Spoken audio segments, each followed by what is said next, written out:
আল্লাহ রাব্বুল আলামিনের বাণী ফাইন্না মাআল উসরি ইউসরান ইন্না মাআল উসরি ইউসরা। আল্লাহ পাক বলেন, জেনে রাখো দুঃখ এবং কষ্টের সাথে রয়েছে সুযোগ আর সুবিধা, আর অসচ্ছলতার সাথে রয়েছে উদার সচ্ছলতা। জোরে কোন সুবহানাল্লাহ। কাজে ভয় পাওয়ার কারণ নাই, হতাশ হওয়ার কারণ নাই, মন আশায় বুক বেঁধে রাখো।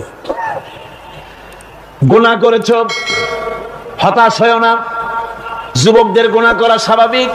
ইউনিভার্সিটির ছাত্র, কলেজের ছাত্র, প্রফেসর, শিক্ষক, অফিসার ঘুষ খেয়েছেন, জিনা করা হয়েছে, মদ খাওয়া হয়েছে, মিথ্যা কথা বলা হয়েছে, যাই কিছু করেন না কেন ভয় পাওয়ার কারণ নাই, নিরাশ হওয়ার কোনো দরকার নাই। আল্লাহ পাক ডেকে বলেছেন, কুল ইয়া ইবাদিয়াল্লাযীনা আসরাফু আলা আনফুসিহিম লা তাকনাতু মির রাহমাতিল্লাহ।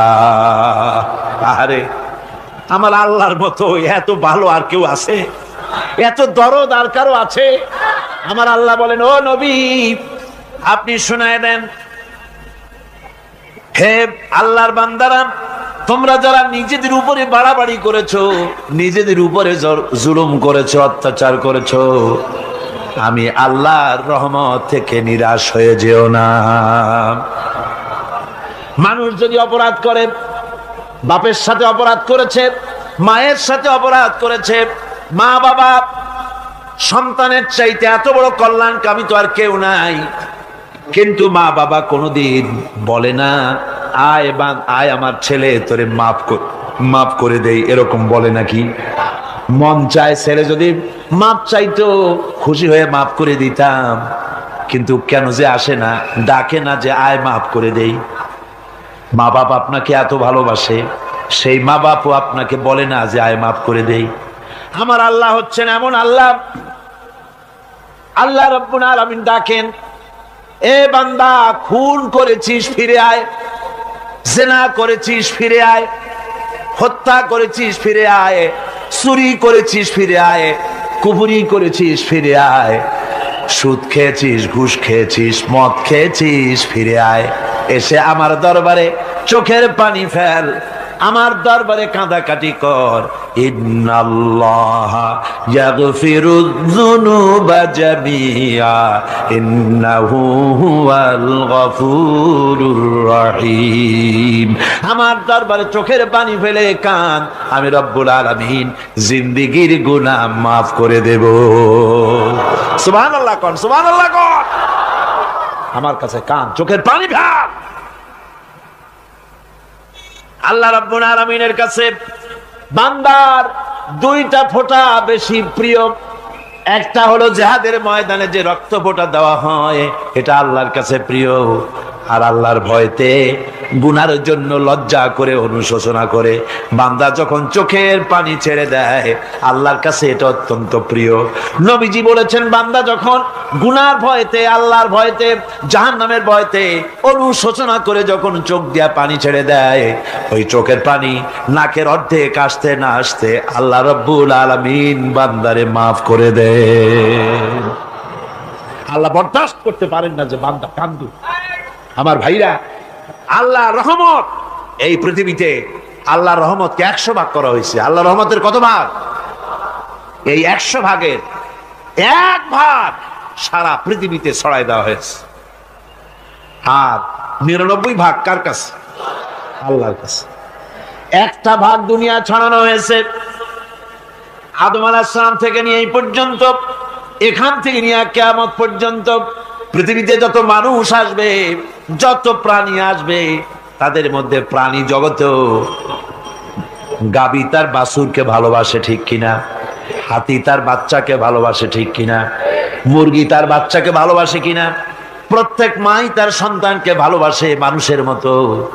এই ভালোবাসা, স্নেহ, এই মমতা, এই করুণা, এই মহব্বত একটা ভাগ দুনিয়ায় দেওয়ার পর আপনি আর আমি যতটুকুন ভাগে পেয়েছি সেই মহব্বতে, স্ত্রীর মহব্বতে অস্থির, মায়ের মহব্বতে অস্থির, সন্তানের মহব্বতে অস্থির। এখন চিন্তা করেন, একটা ভাগ সারা পৃথিবীতে বিতরণ করার পর যেটুক পেয়েছি তাতে যদি এত মহব্বত হয়, তাহলে এর 99 ভাগ মহব্বত যে আল্লাহর কাছে জমা আছে, এই বান্দার জন্য তার কত মহব্বত, এই বান্দার জন্য কত করুণা তার, কত মহব্বত তার, কত দয়া তার। এজন্য আল্লাহ রাব্বুল আলামিন বলেছেন, নাব্বি ইবাদি আন্নী আনাল গফুরুর রহিম। ও আমার নবী, সুসংবাদ দিয়ে দাও, বান্দাদেরকে শোনায় দাও যে আমি আল্লাহ তাআলা ক্ষমাশীল আর দয়াবান। হুজুর কাঁদতেছিলেন, হযরত ওমর রাদিয়াল্লাহু তাআলা আনহু এসে দেখেন হুজুর একা কাঁদতেছে। হুজুর জিজ্ঞেস করছেন, হযরত ওমর জিজ্ঞেস করলেন, হুজুর আপনি কাঁদেন কেন একা একা? হযরত ওমর বলেন, আমি যখন প্রশ্ন করলাম নবীজি বললেন, আমার কাছে কিছু আগে জিবরাইল এসেছিলেন, জিবরাইল এসে আমাকে বললেন আল্লাহ পাক বলেছেন, হে আমার নবী, ইসলামের ভিতরে থেকে যে সমস্ত মানুষগুলো ইসলামের ভিতরে থেকে চুল আর দাড়ি পাকায় দিছে, কিয়ামতের দিন এই লোকগুলারে আমি শাস্তি দিতে আমার শরম হবে। হযরত ওমর বলেন, হুজুর উম্মতের জন্য কত বড় খোঁজ খবর এটা, আর আপনি কাঁদতেছেন। হুজুর বলেন, ওমর তুমি জানো না, আমার কান্নার কারণ ভিন্ন। আমার কান্নার কারণ হলো যে আল্লাহ রাব্বুল আলামিন কিয়ামতের দিন দাড়ি চুল পাকা বান্দারে শাস্তি দিতে শরম করবেন, সেই দাড়ি চুল পাকা বান্দাগুলি আল্লাহর সাথে নাফরমানি করতে শরম করে না। আমি এই লজ্জায় কাঁদতেছি। ভাইরা, হুজুর আল্লাহ পাক বলেন, ও আমার নবী, রাতের আধারে যখন একটা বুড়া আমার দরবারে হাত উঁচু করে, একটা বুড়া মানুষ রাতের আধারে যখন আমার দরবারে হাত উঁচু করে আর যখন বলতে থাকে, রব্বুল আলামিন আমার পেছনের জীবনটা বড় খারাপ করেছি, এমন কোন কাজ জীবনে করি নাই যা তোমার কাছে কিছু দাবি করতে পারি, সব রকমের নাফরমানি করেছি, আজ আমি বুড়া হয়ে গেছি, কামাই করতে পারি না, ছেলে আমাকে চোখে দেখতে পারে না, পুত্রবধূ আমাকে ঘরে জায়গা দেয় না, আমার স্ত্রী আমাকে দেখতে পারে না, রোজগার করতে পারি না, হাঁটতে পারি না, চলতে পারি না, সবার কাছে আমি তিতা হয়ে গেছি, আমি দাঁড়াতে পারি না, কোমরে ব্যথা পাই, হাঁটুতে ব্যথা পাই, চলতে পারি না, কানে শুনতে পাই না, চোখে দেখতে পারি না, আর তোমার কাছে কিছু চাইয়া নেব এমন ভালো কাজও করি নাই। এইভাবে যখন বান্দা কাঁদতে থাকে আমার দরবারে, ও আমার হাবিব আমার রহমতের দরিয়ায় জোশ মেরে যায়, আমার শরম হয় এই বুড়াটারে কেমনে খালি হাতে ফিরাইয়া দেই। সুবহানাল্লাহ, সুবহানাল্লাহ। আমার আল্লাহর এত দয়া, আমার আল্লাহর এত মায়া, এত মহব্বত। আমার আল্লাহ রাব্বুল আলামিন বলেন, ওয়াইদা সালাকা ইবাদি আন্নী ফাইন্নী করিব। আমার হাবিব, আমার বান্দা আমার ব্যাপারে প্রশ্ন করে, আমি বান্দার একদম নিকটে। কোরআন শরীফের ভিতরে যত জায়গায় রাসূলকে বলা হয়েছে সুয়ালের কথা, আপনাকে প্রশ্ন করা হয়, আল্লাহ তার জবাব কুল এই কথা বলে জবাব দিয়েছেন। যত জায়গায় সুয়াল এসেছে, যেমন কোরআনে কারীমের মধ্যে আল্লাহ পাক বলেন, ওয়ায়াসআলুনাকা আনিল মাহিদ, মেয়েদের হায়েজ সম্পর্কে জিজ্ঞাসা করা হয়, কুল হিয়া আযা, হে নবী আপনি বলুন। এভাবে করে কুল দিয়ে জবাব দেওয়া হচ্ছে। আবার প্রশ্ন করা হচ্ছে, ওয়ায়াসআলুনাকা আনিল আনফাল, এই গনিমতের মাল সম্পর্কে হুজুর আপনাকে, হে নবী আপনাকে প্রশ্ন করা হয়। আল্লাহ কুল দিয়া জবাব দিলেন, আল্লাহ বলেন আপনি বলেন। ওয়ায়াসআলুনাকা আনিল খামরি ওয়াল মাইসির, আল্লাহ পাক বলেন নবী আপনারে প্রশ্ন করা হয়, কুল ফীহিমা ইসমুন কাবীর, আল্লাহ কুল দিয়া বললেন তুমি বলো। আবার বলা হলো ওয়ায়াসআলুনাকা আনিল আহিল্লা, কুল হিয়া মাওয়াকিতু লিন্নাস। ও নবী, আপনাকে প্রশ্ন করা হয় চাঁদের ক্রমবর্ধমান এবং ক্রমহ্রাস, এই যে বাড়ে আর কমে, পূর্ণিমা হয় অমাবস্যা হয়, কেন হয়? আপনি বলুন। কুল, আপনি বলেন, এটা আমি অক্ত এবং সময়, বছর আর দিন গণনা করার জন্য পৃথিবীবাসীদের জন্য বিনা পয়সায় একটা ক্যালেন্ডার বানাইয়া আকাশে ঝুলাই রেখেছি। এভাবে যত জায়গায় এসেছে আপনাকে প্রশ্ন করা হয়, তত জায়গায় আল্লাহ জবাব দিয়েছেন কুল, আপনি বলেন। গোটা কোরআন শরীফের ভিতরে এই একটি মাত্র জায়গা যেখানে বলা হয়েছে আপনাকে প্রশ্ন করা হয়। আল্লাহ এখানে বলতে পারতেন কুল, আপনি বলেন, আল্লাহ তোমাদের নিকটবর্তী, এভাবে জবাব হয় নাই।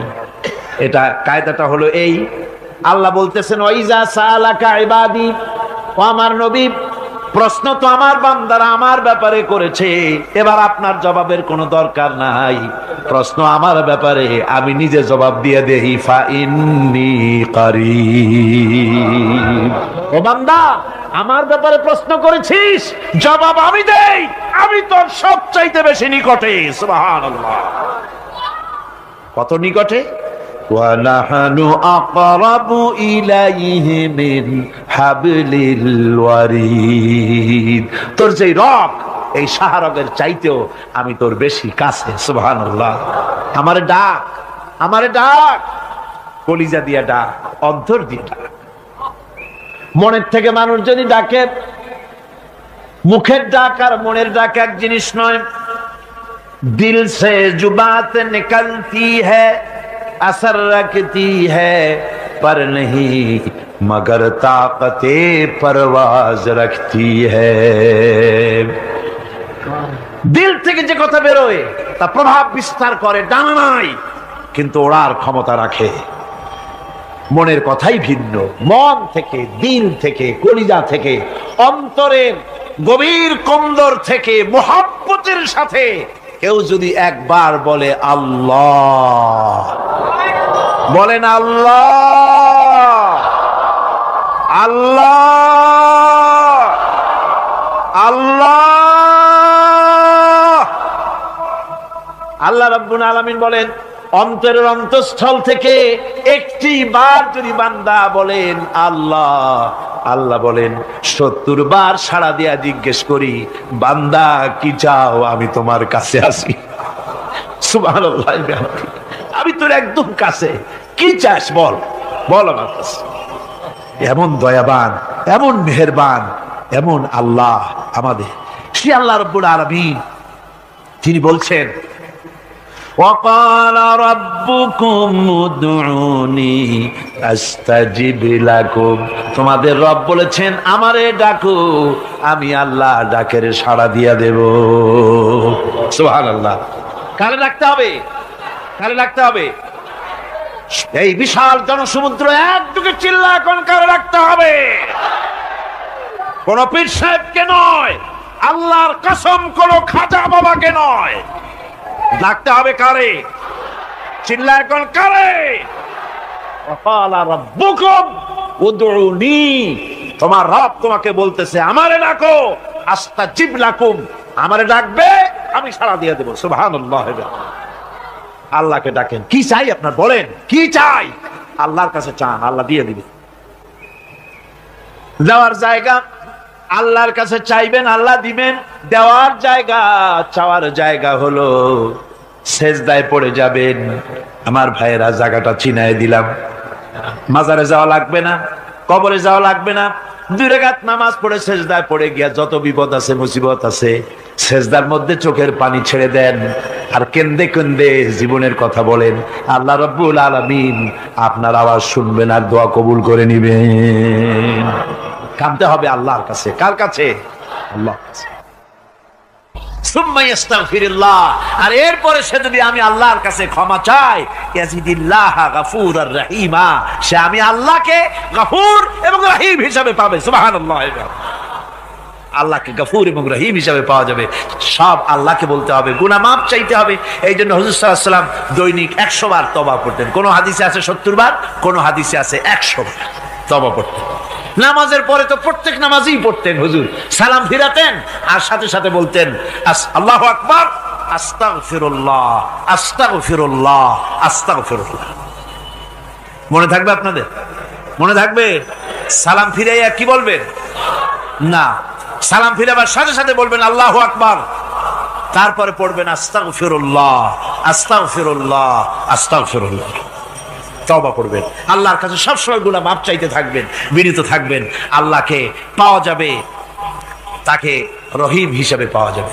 সুতরাং ঈমান বিল্লাহ, আল্লাহর প্রতি ঈমান আনলে পরে চতুর্থ নম্বরের যে উপকারটা হবে সেটা হলো হতাশায় ভুগবে না, নিরাশায় ভুগবে না, আশায় বুক বেঁধে উঠবে, ঈমান মজবুত হবে, আল্লাহর কাছে মানুষ বিনয়ী হয়ে যাবে।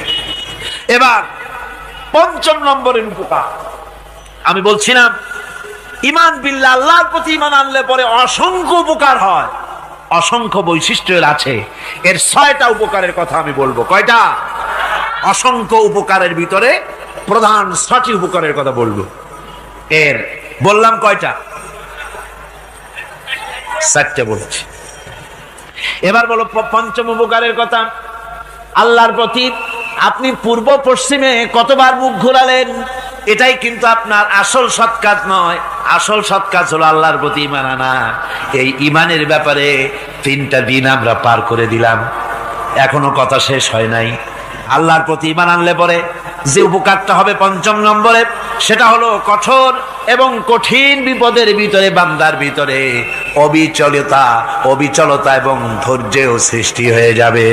আলহামদুলিল্লাহ। কঠিন বিপদ মুসিবত আসলে পরে সে অবিচল থাকবে। সারা দুনিয়ার বিপদ আপদ, শত্রুতা, দুঃখ, কষ্ট, মুসিবত, জুলুম, নির্যাতন সবকিছু পাহাড়ের মতো উঁচু হয়ে তাকে ঘিরে ফেলবে, কিন্তু তাকে এক চুলও নাড়াতে পারবে না। আলহামদুলিল্লাহ। সারা পৃথিবী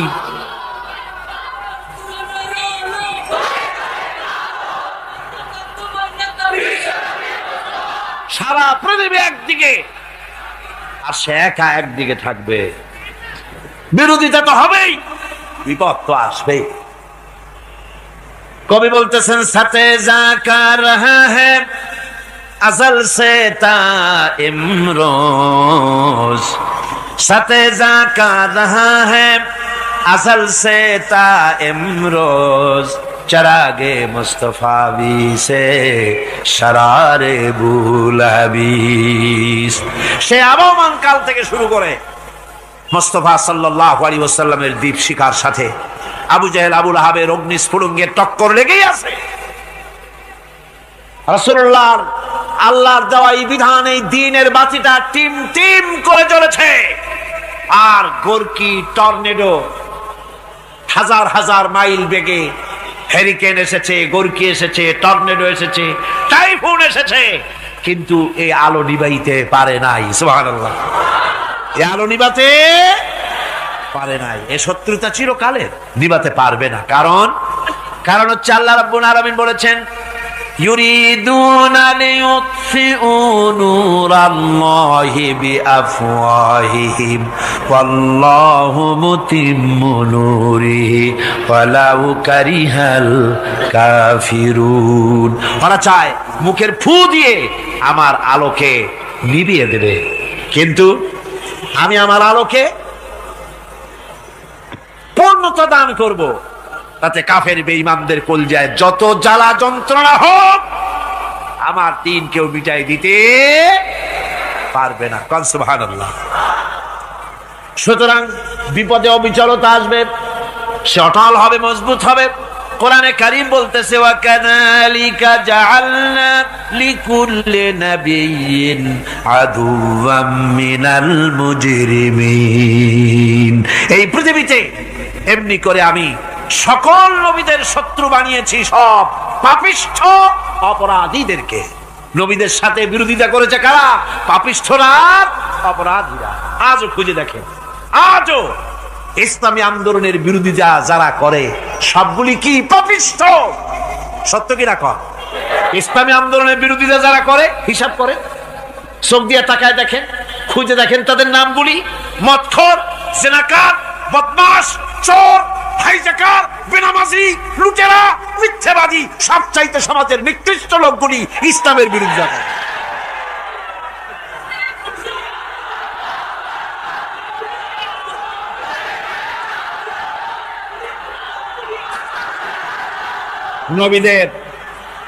নবীদের শত্রু আল্লাহ বলেন সব যুগে নবীদের সাথে শত্রুতা করেছে পাপিষ্ঠরা। আল্লাহর কথা, কার কথা? সকল যুগে নবীদের সাথে শত্রুতা করেছে পাপিষ্ঠরা, নিকৃষ্ট ধরনের অপরাধীরা। সুতরাং নবী রাসূলদের অবস্থা যখন এই, তখন দ্বীনের দাওয়াত যারাই দেবে তাদের কিসমত এরকম হবেই। এই বাধার মোকাবেলা তাদেরও করতে হবে। এই যে বাধাটা আসে, এই যে মারে, অপরাধ কি? এই যে তারা চোর বা ডাকাত যাদের মারা হয়। আল্লাহ রাব্বুল আলামিন বলেন অপরাধ হলো ওয়ামা নাকামু মিনহুম ইল্লা আইয়ুমিনু বিল্লাহিল আজিজিল হামিদ। অপরাধ হচ্ছে ঈমানদার লোকদের উপরে নির্যাতন চালিয়েছে, অন্য কোনো কারণে নয়। কারণ একটাই, তারা আল্লাহর জমিনে আল্লাহর দ্বীন প্রতিষ্ঠা করতে চেয়েছে, আর কোন অপরাধ না। জমিন আল্লাহর, জমিন কার? এই বিশাল জনসমুদ্র গর্জে উঠুন একযোগে, বলুন জমিন কার? আইন চলবে কার? এখানেই সংঘর্ষ বেঁধেছে আবহমান কাল ধরে। মানুষ অত্যাচারিত হয়েছে, সাহাবায়ে কেরাম অত্যাচারিত হয়েছেন। বুখারী শরীফের হাদিসে এসেছে রাসূল করিম সাল্লাল্লাহু আলাইহি ওয়াসাল্লামের কাছে হযরতে খাব্বাব গিয়ে উপস্থিত হয়েছিলেন। হযরতে খাব্বাব বলেন, হাদিসটা এভাবে লেখা হয়েছে বুখারীতে, ওয়ান খাব্বাব বিন আল-আরিদ রাদিয়াল্লাহু তাআলা আনহু قال شكونا إلى رسول الله صلى الله عليه وسلم وهو متوسد بردة له في ظل الكعبة। রাসূলুল্লাহর কাছে গেলাম, কাবা শরীফের কাছে গিয়া দেখি নবীজি একটা চাদর গায়ে দিয়ে তিনি আরাম ফরমাচ্ছিলেন কাবা শরীফের ছায়ায়। সেখানে গিয়ে বললাম, আলা তাস্তানসিরু লানা আলা তাদউ লানা ইয়া রাসূলুল্লাহ, হে আল্লাহর রাসূল, আপনি কি আমাদের জন্য আল্লাহর কাছে দোয়া চাইবেন না? আপনি কি আল্লাহর কাছে আমাদের জন্য সাহায্য চাইবেন না? আমাদের লোকগুলিকে, মুসলমানগুলিকে মারতে মারতে তো শেষ করে ফেলে দিল। তারা আমাদের সুমাইয়াকে মারলো, আমাদের খাব্বাবকে উটের সাথে পায়ের দড়ি লাগায় টানলো, আমাদের খোবায়েবকে তারা আগুনের উপরে চিৎ করে শোয়ায় রাখলো, না খায় রাখতেছে, মারতেছে, কষ্টে তো শেষ হয়ে গেলাম। হুজুর, আপনি কি আমাদের জন্য দোয়া করবেন না? হাদিস শরীফে এসেছে নবীজি উঠে বসলেন সোজা হয়ে। নবীজি বলেন, ও আমার সাহাবী, ও খাব্বাব, শোনো, তোমাদের আগে এই পৃথিবীতে যারা দ্বীনের দাওয়াত দিতে এসেছিলেন তাদেরকে সমকালীন রাষ্ট্রশক্তি, সমাজ শক্তি তাদেরকে ধরত।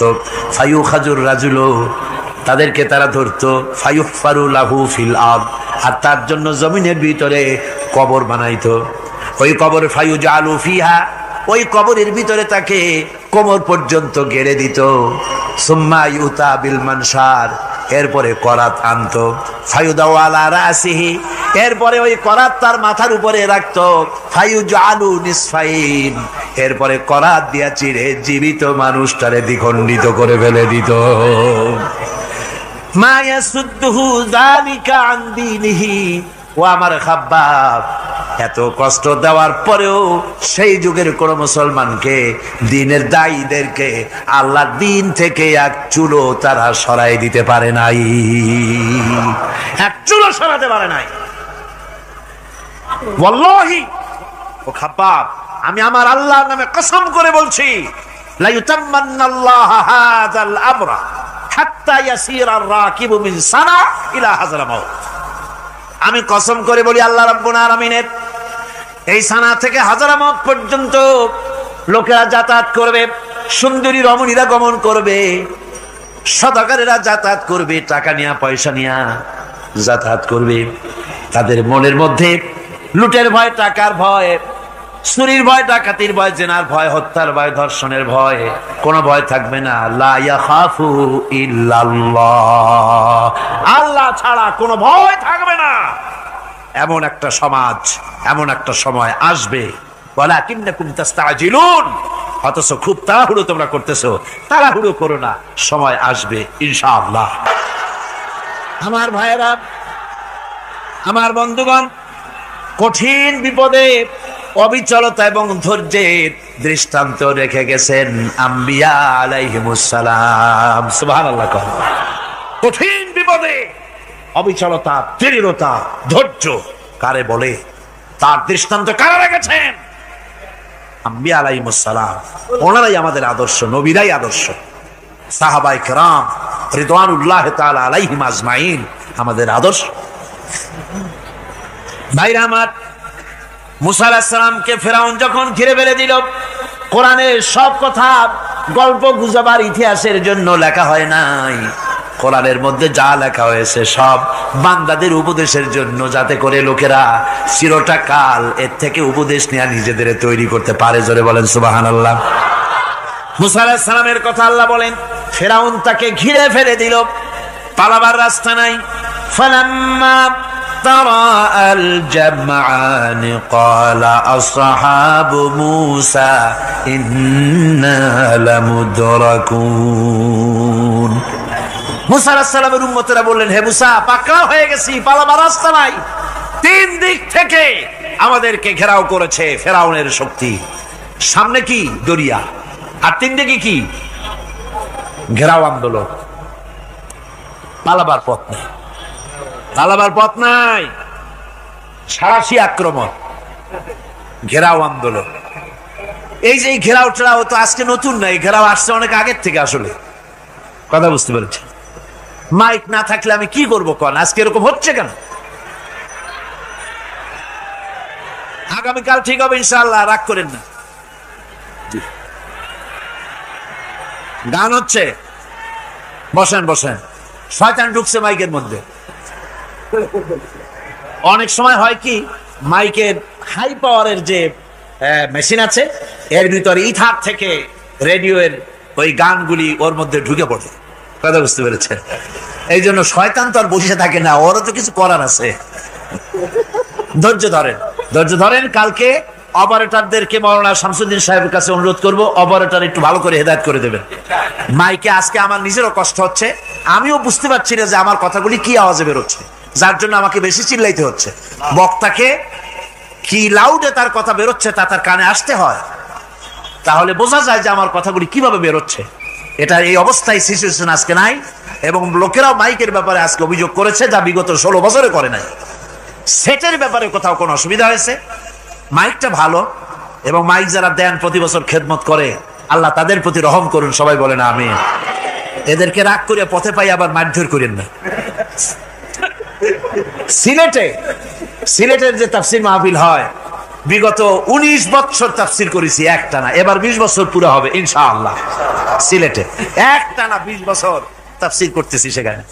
তো মাইক, একটা লোক বিনা পয়সায় মাইক দেয়, মাইকের ভাড়া সে নেয় না। তাফসিরের মাহফিলের মাইকের ভাড়া নেয় না। যে বছর এরশাদ সরকার আমাকে প্লেন থেকে নামতে দিল না, আপনাদের মনে আছে? সিলেট থেকে ফিরাই দিল। এই খবরটা মাইকম্যান যখন শুনেছে যে আমাকে নামতে দেয় নাই, ফিরাই দেওয়া হয়েছে, সাথে সাথে স্ট্রোক করেছে, হার্ট ফেল করে দুনিয়া থেকে বিদায় হয়ে গেছে। সিলেটে তাফসির হতে পারবে না, এই কথাটা বরদাস্ত করতে পারে না। আমি কেঁদেছি আর দোয়া করেছি, আল্লাহ, কোরআনের মহব্বতে লোকটার এই অবস্থা হলো, তোমার জান্নাত তুমি দয়া করে তাকে দান করে দিও। কাজে কোনো ব্যবসায়ী চায় না যে তার ব্যবসাটা খারাপ হোক, লোকেরা মন্দ বলুক। এ মাইকের ব্যাপারে আপনারা আজকে রাগারাগ করেন না, যা হয়েছে কালকে ভালো হবে ইনশাআল্লাহ। সবাই বলেন ইনশাআল্লাহ। এখন চলেন আমরা ফেরাউনের অবস্থা দেখি গিয়া কি করতেছে ফেরাউন। মুসা আলাইহিস সালামকে ঘেরাও করে ফেলেছে, পালাবার উপায় নাই। একদিকে দরিয়া, তিন দিকে ফেরাউনের শক্তি। এই যে ঘেরাও টেরাও মানে নতুন তো না, ধর্মঘট নতুন না, পুরানা জিনিস। এই পৃথিবীতে সর্বপ্রথম ধর্মঘট কিসের উপরে হয়েছে জানেন? এই পৃথিবীর প্রথম ধর্মঘট হয়েছে পেঁয়াজ, রসুন আর ডাইলের উপরে। মুসা আলাইহিস সালামের জামানায় লান নাসবিরা আলা তাআমিন ওয়াহিদ, আমরা এক রকমের খাদ্য আর খাবো না, আমাদের পেঁয়াজ দেওয়া লাগবে, ডাল দেওয়া লাগবে, রসুন দেওয়া লাগবে। সর্বপ্রথম ধর্মঘট হয় মুসা আলাইহিস সালামের জামানায়। সেখান থেকে শুরু হয়েছে। কিন্তু মশাল মিছিল যে আসলো কই থেকে এইটা আমি খুঁজে পাইনি। পরে প্রত্যেকটা জিনিসের তো ইতিহাস আছে, আমি খুঁজতে খুঁজতে পেলাম। আমি জানি না এর ইতিহাস মূলে কোথায়, কিন্তু আমি যদ্দূর খুঁজে পাইছি সেটা হলো মশাল মিছিলের আবিষ্কার হয়েছে লঙ্কায় রাবণের সময়। হনুমানের লেজে আগুন দিয়া তারপরে লঙ্কা কাণ্ড ঘষালো, নামই আছে লঙ্কা কাণ্ড। হনুমানেরা লেজে আগুন দিয়ে রাবণ যে লঙ্কায় মশাল মিছিল করেছিল হনুমানদের দিয়া, ওই হনুমানের ওই সিস্টেমটা এখনো আমাদের দেশে চালু আছে। এইটা আসলে কোন ভদ্রলোকের এই মিছিল হওয়া উচিত না। আগুন নিয়ে কিসের মিছিল? আগুন হলো জাহান্নামের প্রতীক। আগুন কিসের প্রতীক? জাহান্নামের প্রতীক। যদিও আমাদের উপকারে লাগে, কাজে লাগে। সুতরাং আমরা যা করব প্রত্যেকটা জিনিসের পেছনে সুন্নতে নববীর কোনো না কিছু থাকতে হবে। কথা বুঝতে পেরেছেন? তিন দিক থেকে ঘেরাও হয়ে গেছে, পালাবার কোনো রাস্তা। হযরতে মুসা আলাইহিস সালামের কাছে উম্মতেরা বললেন, পালাবার তো কোনো পথ নাই, এখন উপায়টা কি? আমাদের তো আর উপায় নাই। মুসা আলাইহিস সালাম দেখেন বিপদে পড়ে গেছেন, কিন্তু ধৈর্য হারান নাই, ভয় পান নাই। ভয় পাইছিলেন? ভয় পেয়েছেন? প্রশ্নই ওঠে না। মুসা আলাইহিস সালাম আল্লাহ পাক যাদেরকে বলেছেন উলুল আযম রাসূল, যাদের বলেছেন তার মধ্যে হযরত মুসা একজন উলুল আযম পয়গম্বর। চারটিখানি কথা না, আল্লাহ কথা বলছেন তার সাথে, কালিমুল্লাহ তিনি। সুবহানাল্লাহ। মুসা আলাইহিস সালাম শোনালেন, কাল্লা ইন্না মাইয়া রাব্বি সায়াহদিন। কখনো নয়, আমার উম্মতেরা ভয় পেও না, আমার রব অবশ্যই আমাকে পথ দেখাবে। সুবহানাল্লাহ। তিন দিক থেকে শত্রু, একদিকে দরিয়া, পালাবার কোন রাস্তা নাই। সেখানে দৃঢ়তার সাথে তিনি বলছেন, অবশ্যই আমার আল্লাহ আমারে পথ দেখাবে। সুবহানাল্লাহ। নবীরা এই দৃঢ়তা দেখিয়েছেন, অবিচলতা দেখাইছেন। আল্লাহ পাক মুসা আলাইহিস সালাম যখন এই দৃঢ়তা দেখালেন, এই অবিচলতা দেখালেন, সঙ্গে সঙ্গে জিবরাইল এসে হাজির হয়ে গেলেন।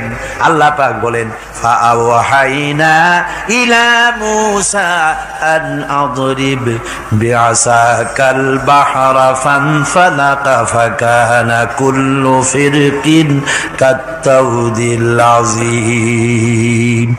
মূসা আলাইহিস সালামকে আমি ওহী নাযিল করলাম, তাকে বললাম হাতে যে লাঠি আছে এই লাঠি দিয়ে আঘাত করো দরিয়ার উপরে। দরিয়ার উপরে আঘাত করলেন, একটা রাস্তা হয় নাই, 12টা রাস্তা তৈরি হয়ে গেল। আর দেওয়ালগুলা পাহাড়ের মতো উঁচা হয়ে গেল। দরিয়ার ভিতরে পাহাড়ের মতো উঁচা, মজবুত 12টা রাস্তা। এবার মুসা আলাইহিস সালাম তার দলবল নিয়ে চললেন। আল্লাহ রাব্বুল আলামিন বলেন, ওয়া আনজাইনা মূসা ওয়া মান মাআহু আজমাইন। মুসা এবং তার সাথী সঙ্গীদেরকে আমি পার করে দিলাম। মুসা আলাইহিস সালাম এবং তার সাথী সঙ্গী নিয়ে যখন দরিয়ার মাঝখানে আসছে, ফেরাউন তার দলবল নিয়ে এসে গেছে। আসে দেখে নদীর মধ্যে রাস্তা। বাবা, খুব তো কায়দা। ও মনে করছে ওর বাজানের তৈরি করা ডিস্ট্রিক্ট বোর্ডের রাস্তা। ওর লোকজন নিয়ে নেমে গেছে দরিয়ার ভিতরে। ও আসছে মাঝখানে, মুসা আলাইহিস সালাম চলে গেছেন ওপার, দরিয়া পার। মাঝখানে যখন এসে গেল, আল্লাহ রাব্বুল আলামিন পানিকে অর্ডার করলেন কুন। আল্লাহ তো বটন টেপা লাগে না, মুখ দিয়া কোনো হুকুম করা লাগে না, শুধু বলেন কুন। যে ব্যাপারে কুন বলেন ফায়াকুন, সাথে সাথে হয়ে যায়। আল্লাহ বললেন কুন, আর অমনি রাস্তা বন্ধ হয়ে গেল। এবার তুফান শুরু হয়েছে নদীতে, ঢেউয়ের উপরে ঢেউ, মৌজুন কাল জিবাল, পাহাড়ের মতো উঁচু হয়ে হয়ে ঢেউ আসতেছে। দলবল ঘোড়া আর অস্ত্রপাতি যা ছিল সব মরিয়া শেষ। এবার ফেরাউন একা উপরে ওঠে আর নিচে নামে, পানি খেতে খেতে পেটের কাম সারা।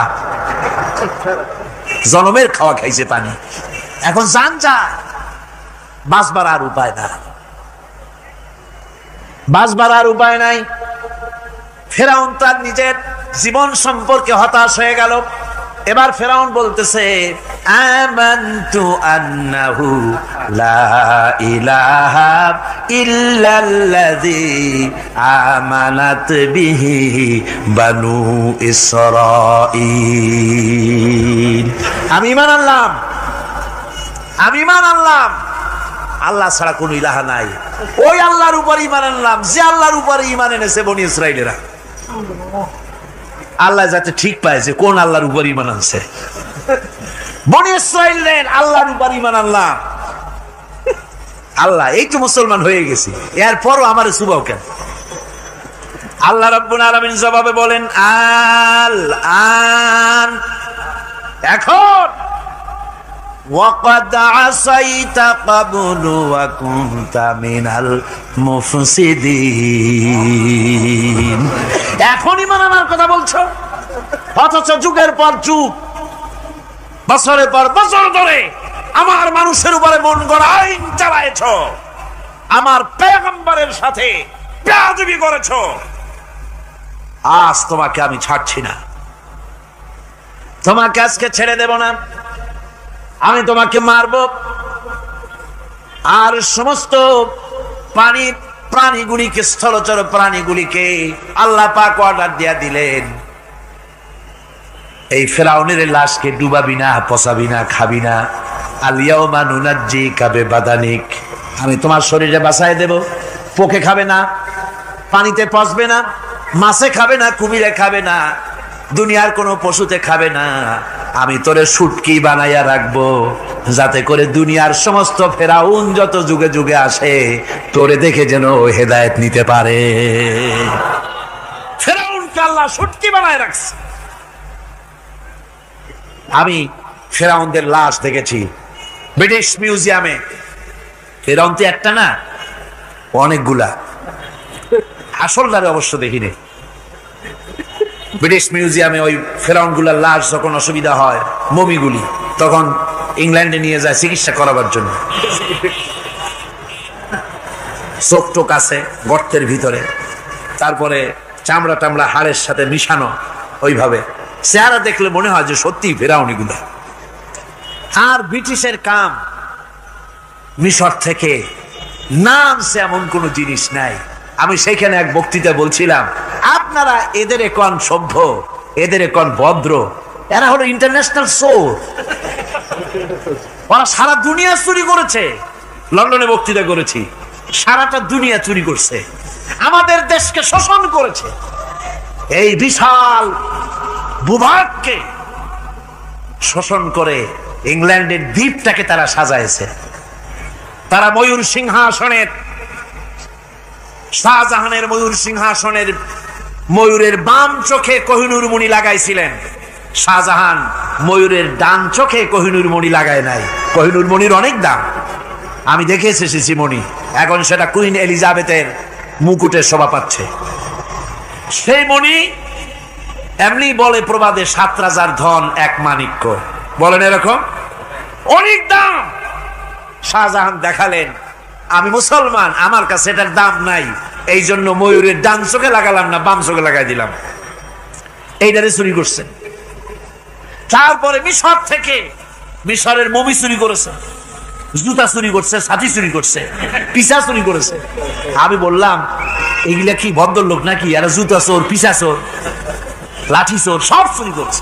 যাই দেখেন ব্রিটিশ মিউজিয়ামের মধ্যে সব দুনিয়ার চুরি করা জিনিস নিয়ে তারা মানুষকে দেখাইয়া পয়সা অর্জন করছে। টিপু সুলতানের তরবারিটা পর্যন্ত চুরি করেছে। আজ পর্যন্ত ব্রিটিশ মিউজিয়ামে টিপু সুলতানের তরবারিটা আছে, আমি তরবারিটা দেখে এসেছি।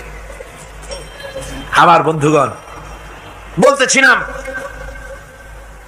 যে পৃথিবীতে আল্লাহ রাব্বুল আলামিন নবীরা তাদের চরিত্র দিয়ে বিপদের মোকাবেলা করে, দুনিয়ার সামনে কঠিন বিপদের মোকাবেলা করে অবিচলতা, দৃঢ়তা দেখায় গেছেন যে কেমন করে এই পৃথিবীতে বিপদের সামনে মোকাবেলা করতে হয়। ধৈর্য ধরতে হবে। বিপদ আসবে পাহাড় সমান হয়ে, আপনাকে ধৈর্য ধারণ করতে হবে সেভাবে বুক বেঁধে। যেহেতু এটা যদি বিশ্বাস হয় যে আমার কিসমতে যা আছে তার থেকে বেশি কিছু হবে না, তাহলেই আপনার ধৈর্য আসবে, ভয় পাবেন না। কথা ঠিক কিনা কন? এবারে হযরত হুদ আলাইহিস সালাম সম্পর্কে আল্লাহ রাব্বুল আলামিন বলেন, হযরতে হুদকে যখন ষড়যন্ত্র হলো, কাফির বেঈমানেরা তাকে মেরে ফেলার জন্য যখন সরকারি ষড়যন্ত্রে লিপ্ত হয়ে গেল, হযরতে হুদ সমাজের এই চ্যালেঞ্জের মোকাবেলা করলেন।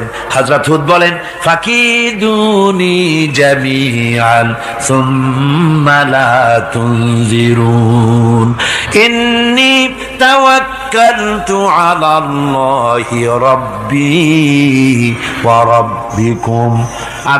তোমরা তোমাদের ষড়যন্ত্র আমার বিরুদ্ধে যত পারো আমার বিরুদ্ধে ষড়যন্ত্র চালাও, এতটুকুন আমার অবকাশ দিও না। আমি এমন আল্লাহর উপরে ভরসা করেছি যার হাতের ভিতরে তোমাদেরও জান আর আমারও জান। যা পারো তাই করো। সরকার সমস্ত শক্তি একত্রিত হয়ে আমার মোকাবেলা করো। একদিকে হুদ আলাইহিস সালাম, আর একদিকে গোটা জাতি। হযরত হুদ ভয় পায় নাই। সুবহানাল্লাহ। কোন ঈমান বিল্লাহ মানুষের কলিজাকে এভাবে শক্ত করে দেয়। কোন আলহামদুলিল্লাহ।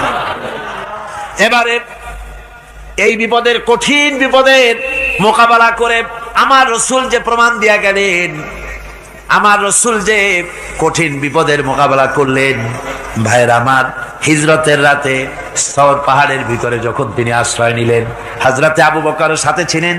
হযরতে আবু বকর রাদিয়াল্লাহু তাআলা আনহু বলেন, হুজুর আপনি দাঁড়ান, এটা তো পাহাড়িয়া গুহা, গুহার ভিতরে সাপ থাকতে পারে, বিচ্ছু থাকতে পারে, আমি আগে ঢুকি, বিপদ যদি হয় আমার উপর থেকে হয়ে যাক। গুহার ভিতরে নেমে গুহা সাফ করলেন। এরপরে হুজুরকে ডাকলেন, হুজুর তাশরীফ নিলেন গুহার ভিতরে। এরপরে হুজুর বললেন, আবু বকর, পাহাড়ে হেঁটে হেঁটে 2-3টা পাহাড় পাড়ি দিয়া যাওয়া লাগে সূর পাহাড়ে।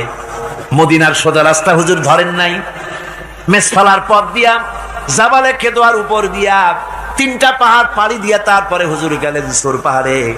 গুহার ভিতরে হুজুর তাশরীফ নিলেন। বললেন, আবু বকর তুমি বসো, তোমার উরুর উপরে মাথা রেখে আমি একটু আরাম করি। হযরতে আবু বকর বসলেন, হুজুর তার উরুর উপরে মাথা রেখে ঘুমায় গেলেন। আর এরপরে কাফির বেঈমানেরা তালাশ করতে করতে কাফেরেরা এসে গেল পায়ের চিহ্ন দেখে দেখে গর্তের কাছে। হযরত আবু বকর ভয়তে কেঁদে ফেললেন, আহারে আর তো উপায় নাই, এবার তো ধরা পড়ে গেছি, এবার নবীজিকে মেরে ফেলে দেবে। নবীর মহব্বতে, নিজের মহব্বতে নয়, নবীর মহব্বতে কাঁদতেছিলেন। হুজুর বলেন, হুজুরের ঘুম ভেঙে গেল। বলো, আবু বকর কাঁদো কেন? ছেলের কথা, মেয়ের কথা, বিবির কথা, বাড়ির কথা মনে পড়লো নাকি? হযরত আবু বকর বলেন, ইয়া রাসূলুল্লাহ, আল্লাহর কসম করে বলি, যেদিন ঈমান এনেছি এই কলিজার ভিতরে মা বাপ, স্ত্রী, পুত্র, পরিজন, এমনকি আমার নিজের জীবনের চাইতে আপনারে বেশি ভালোবাসি। তা কাঁদো কেন? কাঁদো কেন? হযরত আবু বকর বলেন, হুজুর ধরা পড়ে গেছি, কাফেররা এসে গেছে গর্তের কাছে, তাকালি আমাদের দেখতে পাবে, আমরা তো মাইনরিটি, ওরা তো মেজরিটি, আমরা তো ধরি মারি ফেলাই দেবে, আপনাকে মেরে ফেলে দেবে, এই জন্য কাঁদি। আল্লাহ রাব্বুল আলামিন, হুজুর তখন কি দৃঢ়তা, কি অবিচলতা, কি ধৈর্যের পাহাড় সম মনোবৃত্তি তখন দেখালেন। আল্লাহ কোরআন শরীফে চিরকাল যাতে মানুষেরা হেদায়েত নিতে পারে সেজন্য হুজুরের কথা উঠাই দিলেন কোরআনে। আল্লাহ পাক বলেন, ইযহুমা ফিল গার ইয ইয়াকুলু লিসাহিবিহি লা তাহজান ইন্নাল্লাহা মা'ানা। ও বন্ধু, ভয় পেও না, আল্লাহ আমাদের সাথে আছেন। সুবহানাল্লাহ। আল্লাহ আমাদের সাথে আছেন। আমরা মাইনরিটি নই, আমরাই মেজরিটি। আল্লাহ আছে আমার সাথে, ভয় পাওয়ার কোনো কারণ নেই। সুবহানাল্লাহ। আল্লাহ পাক বলেন, ফাআনসালাল্লাহু সাকিনাতাহু আলাইহি ওয়া আইয়াদাহু বিজুনুদিন লাম তারাওহা। আমি এদের অন্তরের ভিতরে আমি শান্তি নাজিল করে দিলাম, প্রশান্তি দিয়া দিলাম, আর আমি সাহায্য করলাম, আর এমন সব সৈন্য পাঠায় দিলাম যে সৈন্যগুলি তোমরা দেখতে পাও নাই। সুবহানাল্লাহ ওয়া বিহামদিহি। ভাইরা আমার, রাসূল করিম সাল্লাল্লাহু আলাইহি সাল্লাম এই বিপদের মাঝে, চরম বিপদের মাঝে অবিচলতা, দৃঢ়তা, কঠিন আত্মনির্ভরতা দেখিয়েছেন। এগুলি হলো ঈমানের পঞ্চম নম্বরের উপকারিতা, আল্লাহর প্রতি ঈমান আনলে এভাবে পাহাড় সম ঈমান মজবুত হয়ে যায়। জেলের পরোয়া করি না, ফাঁসির পরোয়া করি না, শহীদ হওয়ার পরোয়া করি না, মেরে ফেলে দেবে, উড়ায় দেবে, হত্যা করবে, পরোয়া করি না। পরোয়া করি কেবলমাত্র কাকে? জেলে বলেন কারে? এইরকম মুসলমান হাজার হাজার লাখ লাখ দরকার নাই, 313 জন যথেষ্ট। কয়জন যথেষ্ট? 313 জন যথেষ্ট। বদরে যারা জান দিয়ে মাল দিয়ে দিনকে প্রতিষ্ঠিত করেছিলেন, এরকম 313 জনই যথেষ্ট ছিল। এই দৃঢ়তা, এই অবিচলতা, এই ঈমান, এই ধৈর্য শিক্ষা দেয়, এই উপকার করে ঈমান বিল্লাহ। আল্লাহর প্রতি ঈমান আনলে এভাবে পাহাড়ের মতো শক্ত হয়ে যায় কলিজা। কোন আলহামদুলিল্লাহ। আমার বন্ধুগণ, এবার আমি বলবো সর্বশেষ উপকারের কথাটা বলি, মোনাজাত ছেড়ে দেব। কয়টার কথা বলছিলাম? উপকার 6টা উপকারের কথা বলেছি। অনেকগুলি বৈশিষ্ট্য, অনেকগুলি উপকারের মধ্যে আল্লাহর প্রতি ঈমানের 6টা উপকারের কথা 5টা বলা হয়ে গেছে। এবার 6ষ্ঠ নম্বর এবং শেষ নম্বর, এটা হচ্ছে আল্লাহর প্রতি ঈমান আনলে পরে তার দ্বারা সবচাইতে বেশি ফায়দা পায় সমাজ এবং রাষ্ট্র। কোন আলহামদুলিল্লাহ, কোন আলহামদুলিল্লাহ। আল্লাহর প্রতি ঈমানের দ্বারা নৈতিক সংশোধন হয় এবং রাষ্ট্র আর সমাজ সবচাইতে বেশি উপকৃত হয়। কারণ হলো ঈমানদার ব্যক্তি আল্লাহর প্রতি যে ঈমান এনেছে, তার মনের মধ্যে ধারণা এটা হয়, আমার কোনো কাজ তো গোপন থাকে না। ইন্নাল্লাহা লা ইয়াখফা আলাইহি শাইউন ফিল আরদি ওয়ালা ফিস সামা। আল্লাহর কাছে গোপন বলতে কিছু নাই, আকাশেও নাই, জমিনেও নাই, কোনো কিছু গোপন নাই। সুতরাং আমি যা করি সব আল্লাহ দেখেন এবং শোনেন। এমনকি মানুষ যে কল্পনা করে, সে কল্পনাও আল্লাহ টের পায় না, নাকি? টের পায় কিনা? ওয়াইন তুবদু মিন আনফুসিকুম আও তুখফুহু ইউহাসিবুকুম বিহিল্লাহ। মনের ভিতরে যে কল্পনা করো, আল্লাহ পাক বলেন এই কল্পনারও হিসাব আমি রব্বুল আলামিন তোমার কাছ থেকে নেব। ফায়ুআযযিবু মাইয়াশাউ, যারে খুশি শাস্তি দেব আর যারে খুশি আমি মাফ করে দেব। জোরে বলেন সুবহানাল্লাহ। ফায়াগফিরু লিমাইয়াশা ওয়া ইউআযযিবু মাইয়াশা, যারে খুশি মাফ করব, যারে খুশি শাস্তি দেব, কল্পনারও হিসাব নেব।